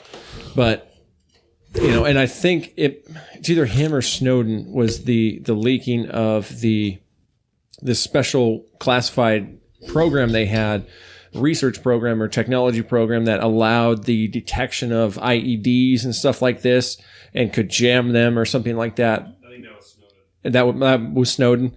But anyways, but they're taking that problem and then turning it and trying to go after him for a hacking side of it. You're looking at that camera. You're making me think it went out. Oh, we got backup camera. What's up? I usually use that one anyways, because it's more badass. But anyways, this has brought up the conversation, because there's really not much more to what's happening than this is what's happening. They're going after him for hacking crimes, and it stems back to the Bradley Manning situation, Chelsea Manning situation, whatever. But the real conversation around this, in my mind, is why the government is going after the hacking versus you look like you're about to sneeze. Trying to fight it. To fight it. Just let it go, bro. But it's why they're going after him for hacking and not espionage. Because technically that would be it could be perceived as an act of espionage, right? And so the topic of conversation usually leads to the point where if you start pursuing him for espionage, you run the risk of trying to fight against somebody's freedom of speech, the freedom of the press, and that whole attack on free speech. And so some people are saying that they're choosing not to go after the espionage side of it because it sets a bad precedent against, whistleblowers and that kind of thing, which I think is totally legitimate, even though it's hard for me to say that there's not some other crime in between espionage and hacking. And maybe that's what the real problem is here. I think you need to become a lawyer. Because I would never become a lawyer. Just to get your degree to have enough knowledge so that I could be the Ben Shapiro. Yeah, so I can go get my I would no. That terrifies me. You know what the problem is, Don? Is in my day job I have to deal with so much law every single day because it dictates how we do our job. And we, write up legal descriptions and things like this. So that's maybe why I have a new found, it's like a problematic relationship with legalese, and it makes me wonder a lot of things. You just hate lawyers now? No, well, I hate how law is written. Say that. Because it does, even though legalese is supposed to remove the need for assumption, it doesn't do that very well. You know who else hates how the law is written? How? Kim Kardashian. Yeah. What's going on with that? So Kim Kardashian, apparently there's some weird law in California where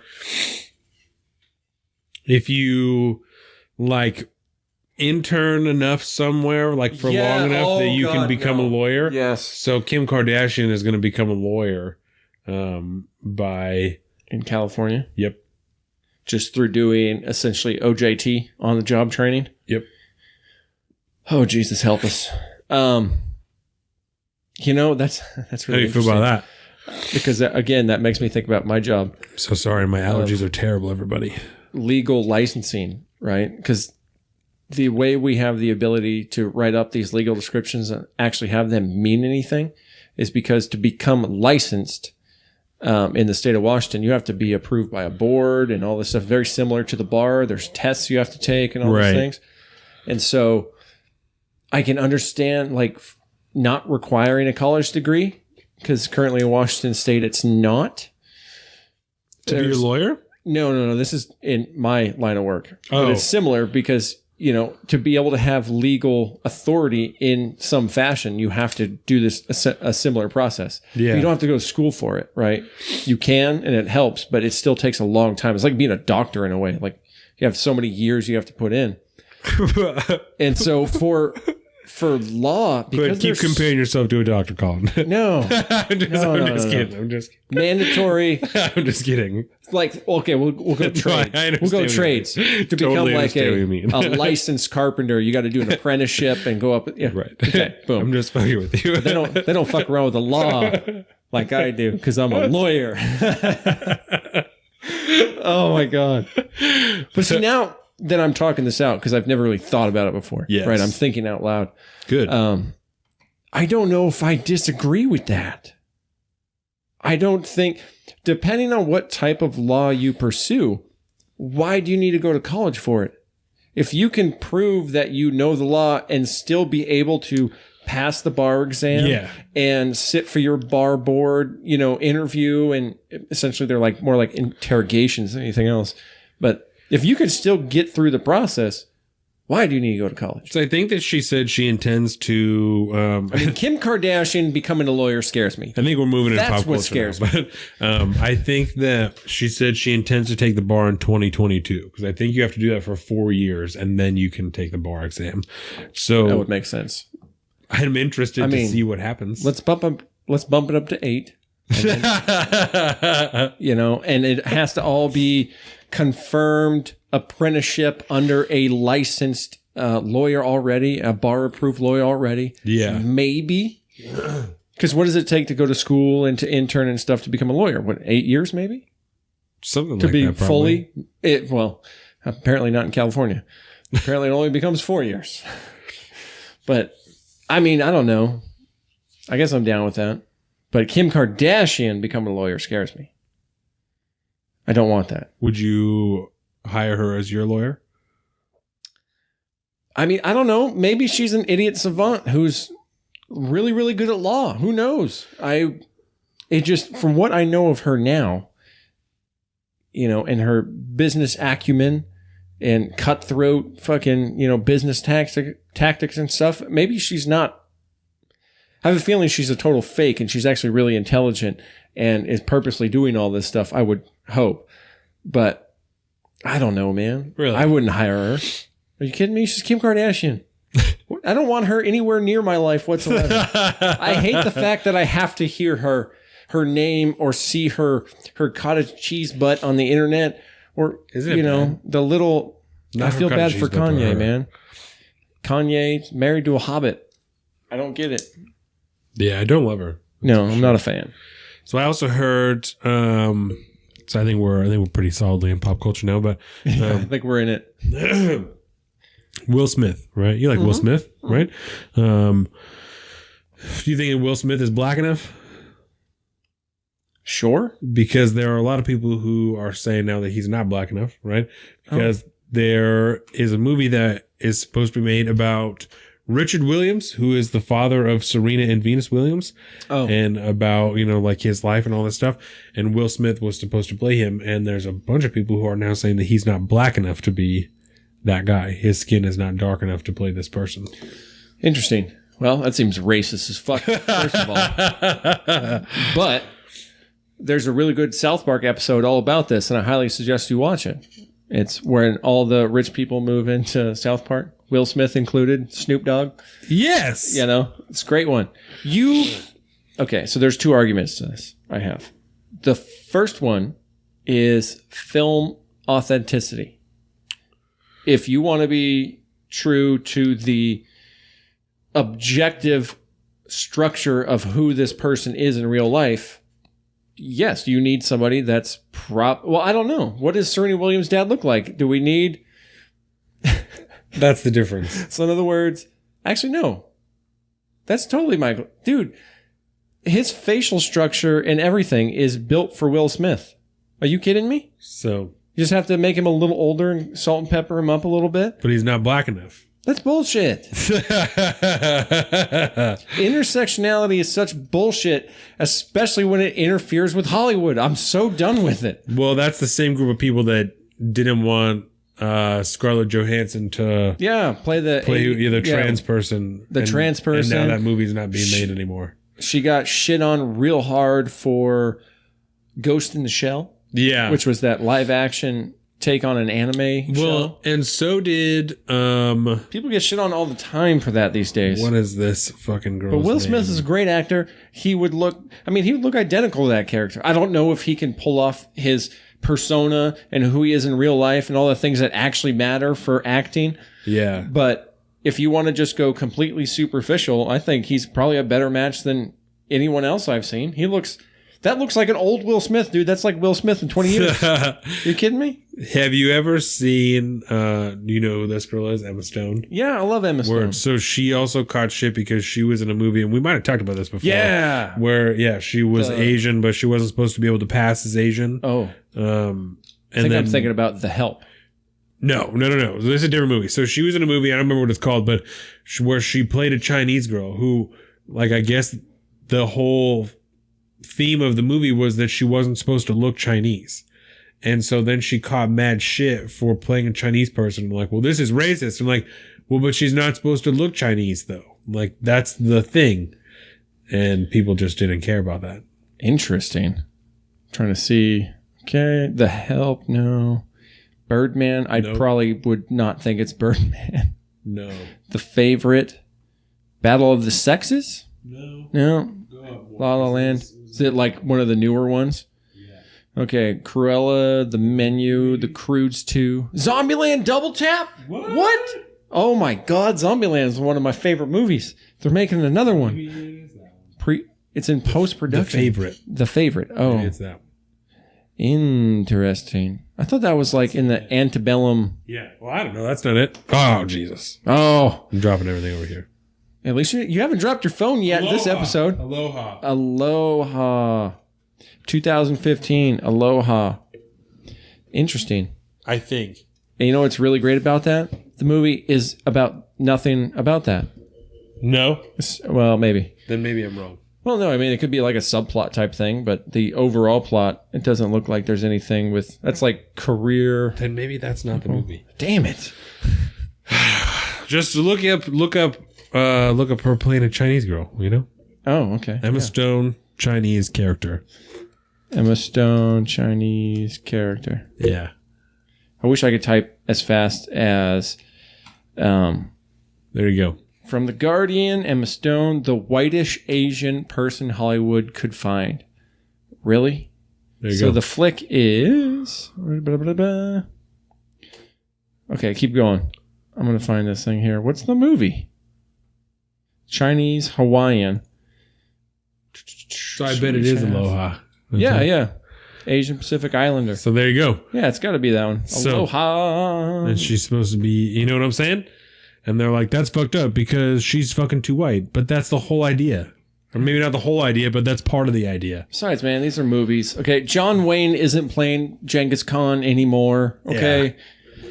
I think we have enough diversity in film. We can, people do whatever. Fucking, how much shit did Tyler Perry get for saying that he's only going to cast black men or black women in his lead roles anymore? None. Yeah. Who cares? That's fine. Go to town. You make pretty good movies, bro. I don't care what you do. Or not Tyler Perry. The old sitcom dudes, or not sitcom, sketch comedy dudes. Key and Peele. Oh. Yeah. The guy that did Get Out and then that new one. Yeah. That looked terrifying. Or something like that. Yeah. I saw the preview. I was like, I can't. That's too much. That looks fucking terrifying. Yeah. So who else is getting shit? Those are the only two people I can think of. Okay. And then I finally found. That's what happens when you actually reach the end of the rabbit hole. You go, wait, where am I? What day is it? How long have I been gone? And then what else? I finished Jordan Peterson book this week. Finally, nice. Finally. So I started reading 1984, which was really good. That's a quick one. Saw pictures of a black hole this week. That was a thing that happened. Yeah. You saw an algorithmic creation of what a black hole would look like if we could see it, but we can't because it physically is impossible. I thought that it was a compilation of information from satellites. Mm-hmm. So it is like a true picture of like what it looks like. Yeah. In a spectrum that is completely non-visible to us. Yeah. Which is... And did you see the comparison shots of like the sun is like a dot and the earth is like a smaller fucking dot and it's all giant within this giant fucking gaping hole into time and space? That's so weird. I love it. Black holes are so interesting to me. They're the most problematic thing in the entire universe, and we have no fucking clue what it really is. Problematic? Yeah. I mean, they swallow entire galaxies, bro. Yeah. It's literally what they do. There's one sitting at the center of our galaxy right now. It hasn't caused us any problems so far. Nah. We've been all right. Yeah, we're doing all right. I think we don't have to worry about it in our species' existence. I think we'll be all right. That would be wild, though, right? If all of a sudden it just like sucked everything up. That's why I like movies like Interstellar so much. Yeah. Because they fuck with that shit. That was a good movie. Bending time and space. And it's just so... It's so much fun to have fun with because we really have no concept other than the fact that prospectively, if you were to get sucked into a black hole, you would almost to like the point of infinity be slowly sucked into this thing, and your entire sense of time and space and everything could be completely altered and shifted as to our perspective on it. And at the same time, you're being condensed into this this state of matter which is so tiny but so incredibly dense that it sucks in entire galaxies. Weird to think about. Weird to think about. We got to move on. I'm sorry. We got to move on. Do you have any more pop culture that you want to hit? Yes, you need. I sent you a text last weekend that you need to watch Love, Death, and Robots on Netflix. What's it about? It's 18 episodes and 18. Yes, I'm just 18 kidding. episodes. I'm not going anywhere. And they are. It's a anthology, I guess you could say, of. Think of it like a short story anthology, right? Okay. And they're all completely separate. And the only real commonality they have is that they are some kind of sci-fi type of situation. Almost like a Black Mirror type of thing. Self-contained, small episodes. They're roughly between 8 and, I think, 15 minutes long, something like that. And they're all animated in totally different fashions. Some of them are very... I mean, are they all done by different? So they're all done by different completely artists, separately. Yeah, and I think they're all directed by different people and stuff like this, but they are so fucking good. Almost every single one of them, I would want like an entire TV show based off of. They're that good, really, and they're so short, so sweet. You can sit down and bust through fucking 10 of them and not even realize it because they're so small and self-contained, and they're all incredibly entertaining. There's one that is live action. And so, spoiler alert. So are they all about different things, or they're just all totally different things, but they're all sci-fi-ish. Some of them deal with like the existential crisis of an AI. Some of them deal with, there's one where there's like a mini civilization like inside of an old freezer. It's fucking trippy as shit, dude. It's really cool. Really? But, there's so many, then they're all totally different. They're just fucking awesome. Have you watched? So short, you should watch them. Have you watched Black Mirror? Have you watched all of Black Mirror? No, I haven't watched all of it. That's just crazy. I can only make it through probably a half dozen, like 10 of them before I was like, okay, I can't. We had to take a break. It's heavy. Jordan said she wanted to stop, and we haven't gone back since then. Yeah. But the first one we watched was where the guy has sex with a pig. Dude, and that's a rough one to start on. And and at the end of that, we were like, if this is what the whole show is going to be, like, I don't know if I can watch this. Like, that's fucking really intense. And it's as bad. Intense as the first Saw probably was. Yeah. Right? Remember when that really first came out? I was like, dude, this is fucked up. This is Black Mirror takes that to a whole nother level, man. Yeah. So messed up. Crocodile, the episode where they kill that, was that a guy or a girl? I can't remember. But they kill somebody accidentally when they're younger, and it haunts them their whole lives, and somebody goes clean, and then this lady goes on a killing rampage, but the whole thing's centered around this weird dystopic technology that allows insurance companies to like see your memories. Oh, right. Yeah. Dude, I think that's the last one I watched because that one was fucking heavy. Well, and I watched, obviously, spoilers for anybody who's fucking listening to this, but I watched one where you put an implant in your kid's head and you could like see everything that they see, and you could like censor their vision. And so so this little girl walked past a dog every day on her way to school, and her mom just like blurred out that dog. So when she walked past the dog, it's just like a blur. She doesn't see the dog. She doesn't fucking hear it barking. She does nothing, right? So like she couldn't see blood and like all this shit, right? And then, dude, yeah, and so she so her kid finds out about it and shuts it down. It's like, you can't do this. Like, this is fucked up. And then adult privacy settings for your entire life. And for a couple years, everything is fine. And then, the girl comes home late one time. She's not home when she's supposed to be, and so the mom is like, "Fuck it," and so she kicks back up, the system, and like the girl's like getting fucked, like when the mom, and it's like an iPad that she's got, and so she turns on, and you can just like see what the girl is seeing, and she's like getting fucked, and so then the mom freaks out, and then the girl comes home and finds out about it, and like beats her mom to death with the iPad. Yeah. That sounds Black Mirror-ish. It's fucked up, dude. I mean, not that I didn't, I know I just told it to you, but even if you watch it, it's going to be a whole other deal. So yeah, you should peep it. It's fucked up. There was one episode that I really, really liked, and it was this one where I don't remember what it was called, but essentially there was this online video game type thing, or this online like universe type thing that you could do. And this chick went to this new job or whatever, and she played this game or something like that. But her boss found a way to like import, like steal their consciousness into this thing and keep them there. And essentially they're just downloaded into the internet. Yeah. And, you know, it turns out to be this kind of fun thing. They're like, oh yeah, we're on this crew in space, real Star Trek-y, you know. It's like a copy of their consciousness. Yeah.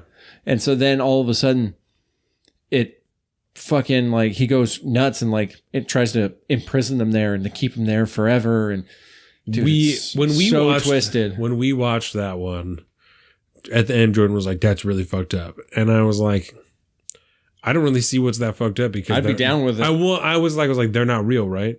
And she was like, what? And I was like, excuse me, those people are just projections of people's consciousness, right? I was like, they're just copies. Like, so they're not real. Like, they're just in a computer. And she was like, well, but they're like almost sentient. Like, they are like thinking and blah, blah, blah. I was like, but they're just like in a computer. I'm like, so who fucking cares? Like the real people are still on the outside world living their regular lives. I'm like, so who fucking cares? Like, it was interesting. Don's views on AI. Don't worry about it. They're not real. Just unplug them. That show sparked a lot of debates between me and Jordan of just about ways that we felt about shit, you know, that was like, well, I don't think that that's really true. And I was like, well, it was interesting. It was very interesting. Like the places that show led us to, you know, Black Mirror is not a waste of time. No, it's definitely not. But that there's some heaviness to it for sure. Yes. But I did also, I told you earlier that I finished Ben Shapiro's new book on Audible. Yeah. So tell me about it. How was it? It's really good. Yeah. It kind of fucks with my mind, actually. It's made me rethink a lot of things. I'm going to have to listen to it again. Is it just about America? It's about Western civilization and the roots of Western civilization and what makes up Western civilization. And the, you know, he ties it all back to the two roots of, you know, Jerusalem. He just coins it as Jerusalem and Athens. It's Judeo-Christian values through original, like, you know, because the Jewish religion essentially started what became Catholicism, right? And you know, every modern version of Christianity we have today, it all ties back to the original Jewish church, and then combining those values through that religion, combining that with the reason of Greek philosophers, and what we've done is combine both of those together to create what we call Western civilization to these days. And he traces them all back to the roots and discusses their importance. And I'm you love Ben Shapiro?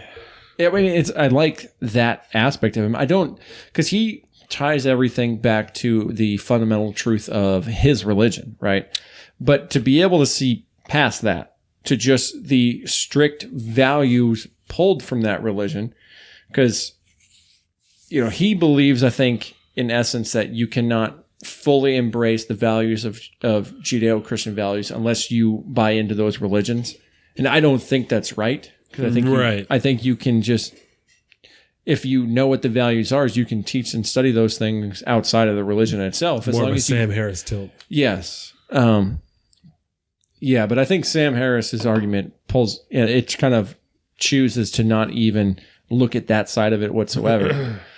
But once you kind of if you can get past the whole like religious aspect of it and realize that he's not trying to convert you, he's just trying to explain things, I think it makes a lot of sense. And I was a really big fan of that book, and it's kind of not so much changed the way I think of Western civilization, but it certainly has impacted it greatly. Yeah. And he does a great job narrating it.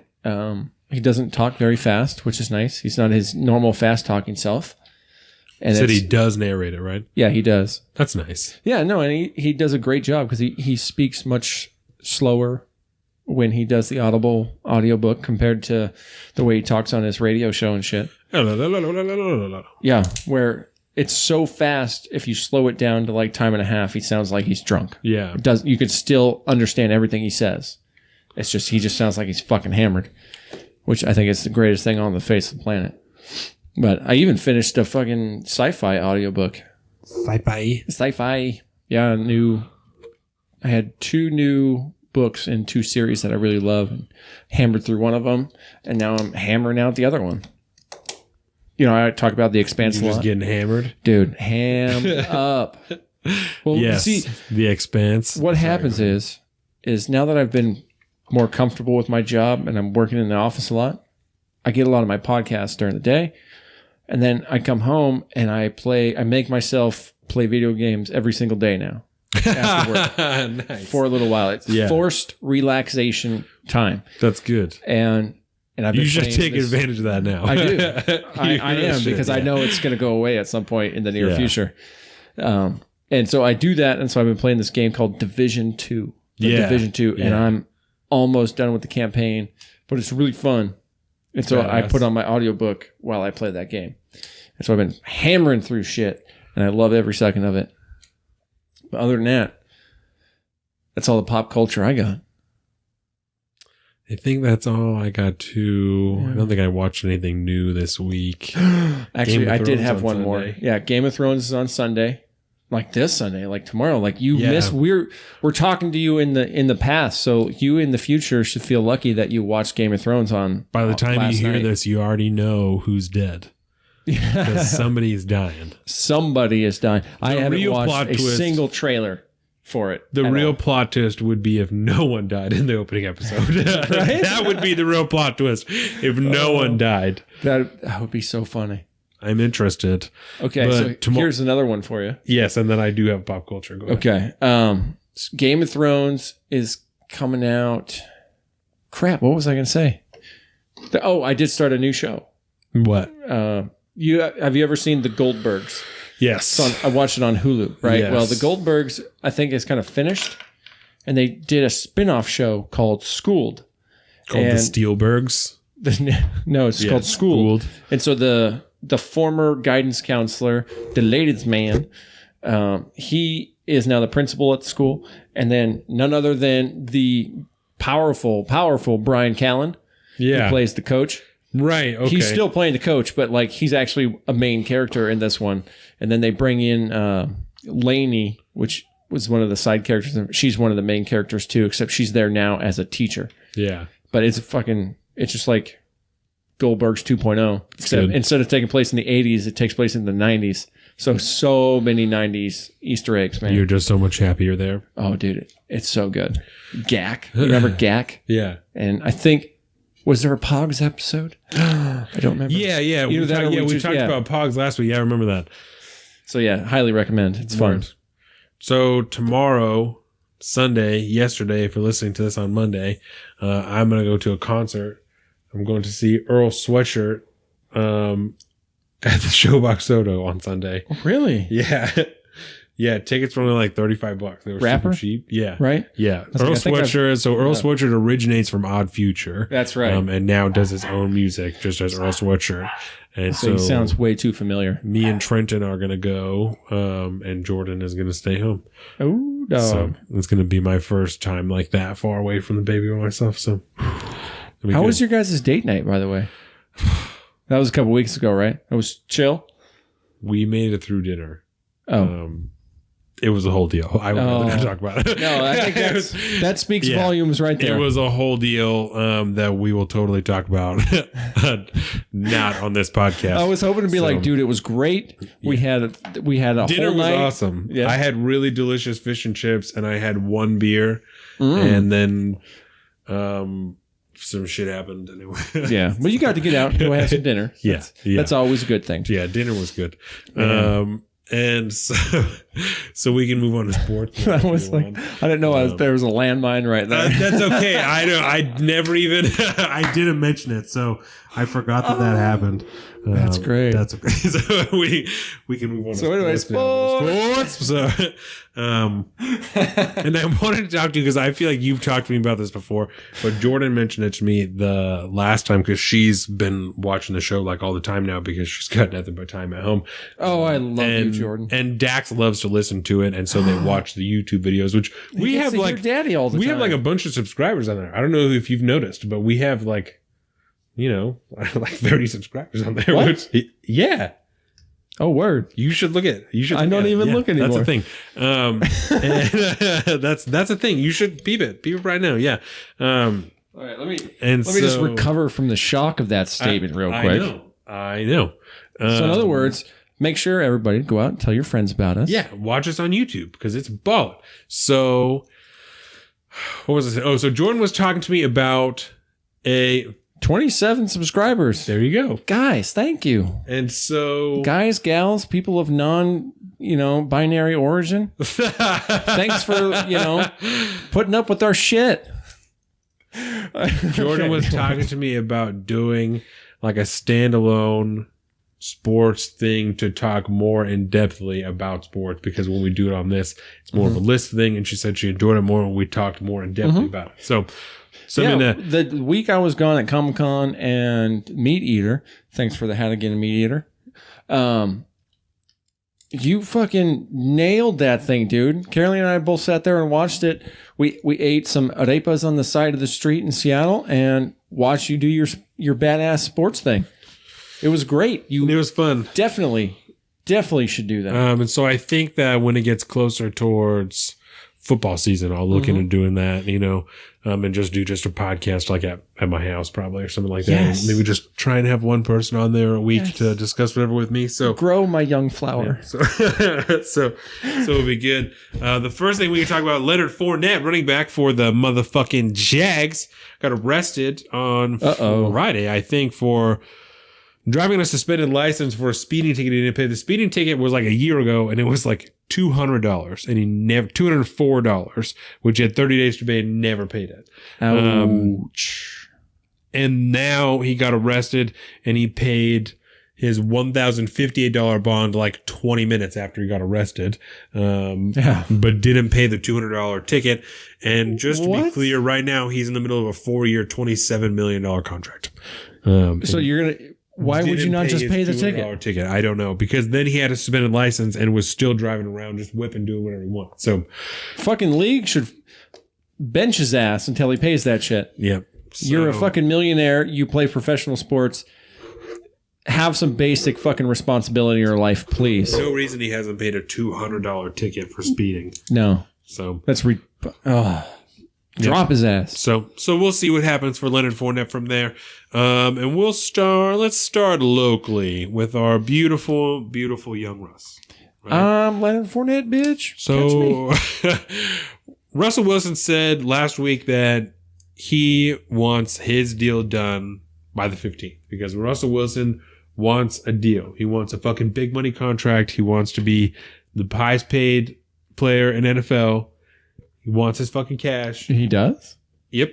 And he wants it done by the 15th. So he wants it done by Monday, right? So in other words, Sierra wants that. Right? And he's just the mouthpiece? So let's go. I don't want greedy Wilson. Let's go over some of Russ's stats, right? He didn't say, I want to be the highest paid quarterback, but he said he wanted to be paid fairly for what he did, right? And as we all know, the stats have to dictate, right? And he's a baller, right? So I mean, he is a baller. Last year he played 16 games, right? They went 10-6, 65.6% completion yard. He threw for 3,400 yards, averaged 8.1 yards, 35 touchdowns, only 7 picks. Beautiful. I love it. And last year was like a meh year. And last year was just okay, right? So we can even go to, because the year before he threw his ass off, right? Yeah. So let's see. 2017, he was 29 and he played 16 games. They went 9-7. He threw 61%, 3,900 yards, 34 touchdowns. So the yardage was essentially the same, but less receptions? More yardage. He had 500 more yards. With a less percentile of completion. Yep. Wow. Yeah. Bigger throws. He was way more accurate this year than I think that he ever has been before. 65.6. So in 2015, he threw for 68.1%. Okay. And that was 4,000 yards. And then 2016 was his biggest year, 4,200 yards. 21 touchdowns though. So, good Lord. last year was the most touchdowns ever thrown, 35. So, I mean, it's not like he's not maxing out, you know? Yeah, I mean, he's still riding that line. Yep.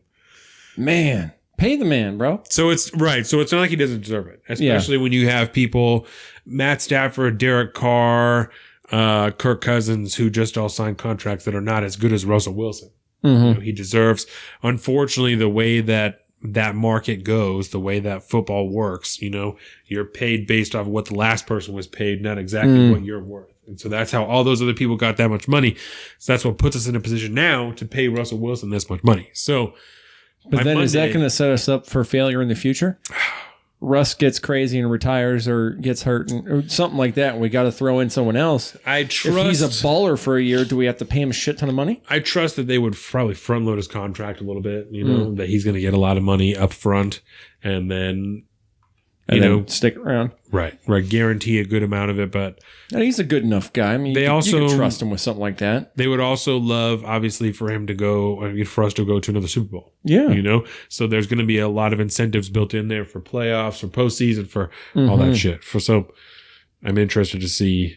I would imagine they, you know. Are there any numbers getting thrown around yet? Nope, not that I've heard. Not that I've heard thus far. Yep, he has said he's not going to hold out. Like he's going to still go to the OTAs and shit like that happens, you know, but he wants a deal done by that time. So I think it's just like a preference type of deal. Man, that's so classy though. Yeah. I don't like the holdout thing, man. You know, and he said he's not going to. So I appreciate that, you know. Especially the most important time when you're doing practices and, you know, getting the training and all that stuff. I mean, it's, you know, you got all the new people on the team that are trying to get incorporated into that system. And if your leader's not there, or if anybody's not there, like when Chancellor kept holding out and all this stuff, I mean, he's a huge leader on that team. Yeah. And, you know, you're going to sit there and fucking not show up, and all these new players are probably going to be looking to you, and you're not there. Earl Thomas. Speaking of Earl Thomas, right? That was Earl Thomas. Yeah, Earl Thomas. Not Chancellor. He said this week in an interview with Scott Van Pelt that he wants to retire a Seahawk. That makes me so happy. Motherfucker, you just held out and then signed a 3-year with the Ravens. Wait, what? I told you a couple weeks ago he signed 3 years with the Ravens. That's right. And now you're saying you want to retire a fucking Seahawk, so you want to play 3 with the Ravens, and then you want to come back here and play again so you can retire here? That's what you're saying? Fuck you, man. You should have taken a discount and played here for 3 years. Yeah. Everything would have been fine. I thought you wanted to be You could have stayed here. Instead, you signed with the Ravens. Okay, I'm mad. You fuck. I'm mad. Yep. So I feel bad I didn't remember that. I was like, shit, wait, what? We also signed Deanne Cassius Marsh to a 1-year deal, and he played with us before and then played with the Pats and then went to the Niners and now is back here. Ooh, Niners touched him. He's tainted. And then we signed another DN, Nate Orchard, from the Browns. The Browns traded their DN, Emmanuel Ogbah, to the Chiefs for their safety, Eric Murray, and then they signed safety Morgan Burnett. The Jaguars signed Alfred Blue. So that means that the Jaguars have Leonard Fournette, Carlos Hyde. I think that they have Carlos Hyde. And then they also have Alfred Blue. As far as their running backs. So, and maybe, I don't know, maybe, because Carlos Hyde, what the fuck am I trying to say here? Leonard Fournette gets hurt all the time. Like he consistently gets hurt. This is Wikipedia, so I don't know, but Kansas City. Oh, right. Okay. That's because I knew he played 49ers and then went to the Browns and then was on the Jaguars for a little bit. So now he played. Oh, yeah, because Browns 2018, Jags 2018, and now on the Chiefs. Now he's in Kansas City. Okay, so Leonard Fournette, Alfred Blue then. Yeah, because Leonard Fournette, he gets hurt all the time. So they need somebody to back him up, and they let TJ Yeldon go. The Steelers cut their safety, Morgan Burnett, who was picked up by the Chiefs. The Lions signed CJ Anderson, who played for the Rams in the end of the year when Todd Gurley was having a hard time playing. He's played in the Super Bowl in the postseason, did incredible in the postseason, which is weird because before that he was playing for the Panthers and was doing ass down there. Dirty. That's Florida. You know, you can't blame them. You can only try so much when there's 17-foot anaconda or pythons rolling around. Yeah. The Saints re-signed their corner PJ Williams. The Raiders released Seth Roberts, and then he signed with the Ravens. Yep. The Panthers. Okay, so do you remember when we talked about the AAF? So the American Alliance of Football? Yes. Or whatever the fuck that stood for? The league is folding. Oh. So everyone took out their investments, so the league, that's done, right? They were over. Oh. And after games like 2 weeks ago, they told all the players, you guys got to pay for your own way home. we can't even fly you guys home. You gotta fly yourselves home. And then a couple days later, they were like, okay, you guys can sign with NFL teams if you want, because we can't pay you. We're not going to do anything. Wow. So the first AF player was signed by the Chiefs, and that was a corner, Keith Resar, and they signed him to a 1-year deal worth $200,000. Wow. For a corner. Yeah. Wow. We got him for super cheap. Yeah. And so the Panthers signed an AAF wide receiver, Rashad Ross, and they also signed Chris Hogan from the Pats, which is good because Devin Funchess went to the Colts for like $13 million or some stupid shit. They paid him way too much money. And so Cam Newton needs more people, I think, that he can pass short to, right? Because last year Cam Newton he's struggling with his shoulder, and that's like what seems to be his problem is he's trying to throw so far so often that at the end of the year he's blown out his shoulder and he can't throw for dick. So he needs someone who can catch some short passes, some slant routes, some in routes, some beautiful shit, some little shit, some up the field. No, don't. He does not need that. He needs to blow out his shoulder and retire. Please. So I don't want that drama queen around anymore. if he wants to be successful, that's what he needs. There you go. The Cowboys signed their DN. There, pull this thing down in front of your face again. Right there. Yeah. Is that good? The Cowboys signed their DN, DeMarcus Lawrence, and we had talked about him that he was holding out. He wanted like 22 and a half a year. He wanted like all this shit, right? Yeah. Talked about him, but he's not as good as Aaron Donald. That's how much Aaron Donald's making. So the Cowboys signed him to a 5-year, $105 million deal, 65 guaranteed. Jesus. Which is still a fuckload of money. Yep. God. So, but they had to pay him because, like we talked about, only half of their D line is still coming back because 2 of those guys are suspended for indefinitely for having so many fucking weed violations. So like I said, the Ravens signed Seth Roberts, and they lost John Brown and like somebody else, I think, so they need more receivers over there in Baltimore. The Eagles signed an AAF wide receiver, Charles Johnson, to a 1-year deal. The Falcons signed Adrian Claiborne, a D-end, for a 1-year deal for $4 million. The Patriots signed Austin Seferian-Jenkins, who's a tight end, because they're going to have to try and fill that Gronk spot, right? So they signed ASJ to a 1-year deal, and they extended their safety Patrick Chung 1 year. The Giants signed Sterling Shepard, their wide receiver, to a 4-year, $41 million deal. He is the number 1 wide receiver now in New York since OBJ is in Cleveland. But they have like a dope tight end, Evan Ingram, and their running back, obviously fucking Saquon Barkley is incredible. So I think Evan Ingram will have more yards at the end of the year than Sterling Shepard could. That's possible. Especially with who he's matched up with. Yes. I know. I'm willing to, I don't know that I would put money on that, but you draft him. It's possible. Evan Ingram as a tight end, I think, is going to have a shitload of yards this year. Yeah. A bunch of catches. The Jets signed running back Tyler Montgomery to a 1-year deal. The Bears signed an AAF kicker, Elliott Fry, to a 3-year deal. And the Vikings signed Adam Thielen to a 4-year deal up to $73 million. So. Wow. Adam Thielen last year played 16 games.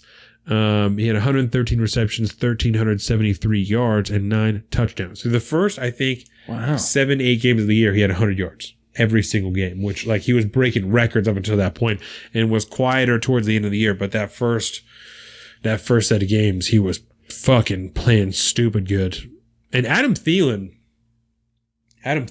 right? Adam Thielen went undrafted, started on a practice squad, played his way up to a second string, and then to a starter, and is now a top 10 wide receiver in the NFL.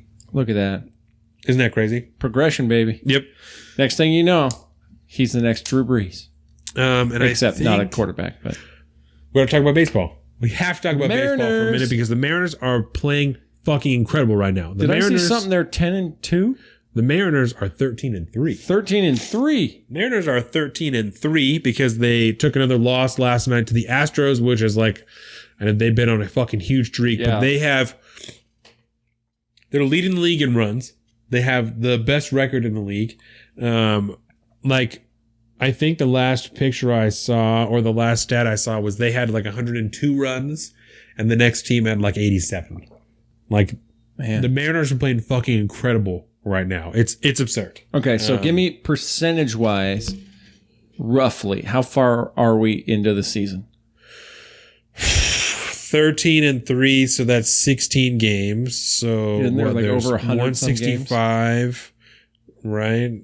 What do you 165 games? Yeah. Okay. So we're like 10% of the way there, about. Yeah. A little over. Okay, so 16 out of 165. So I don't want to burst anybody's bubble, but didn't we do this last year too? We did, but not to this extent, right? Okay, because we were breaking records, but we were still doing great. Because we also have a home run in the first like 12 games or fucking some shit like that. We broke a record for the most games consecutively to open the season with a home run. Wow. So they're playing great. They're playing incredible. So let's keep it that way. We just have to keep the faith. Just stay positive about it. Let's do it. And everything will be all right. No bubbles bursted. Yeah, so let's see. The best record we know baseball, the Seahawks aren't going to carry us this year. 15 straight games with a home run to open the season. Absurd. That is a lot. Absolutely absurd. Good Lord. And I think it was 16 because I think... What are you dropping now? It's part of the side of this. I'm pushing something out. I'm pushing it. Don't worry about it. Fucking dogs barking in the background.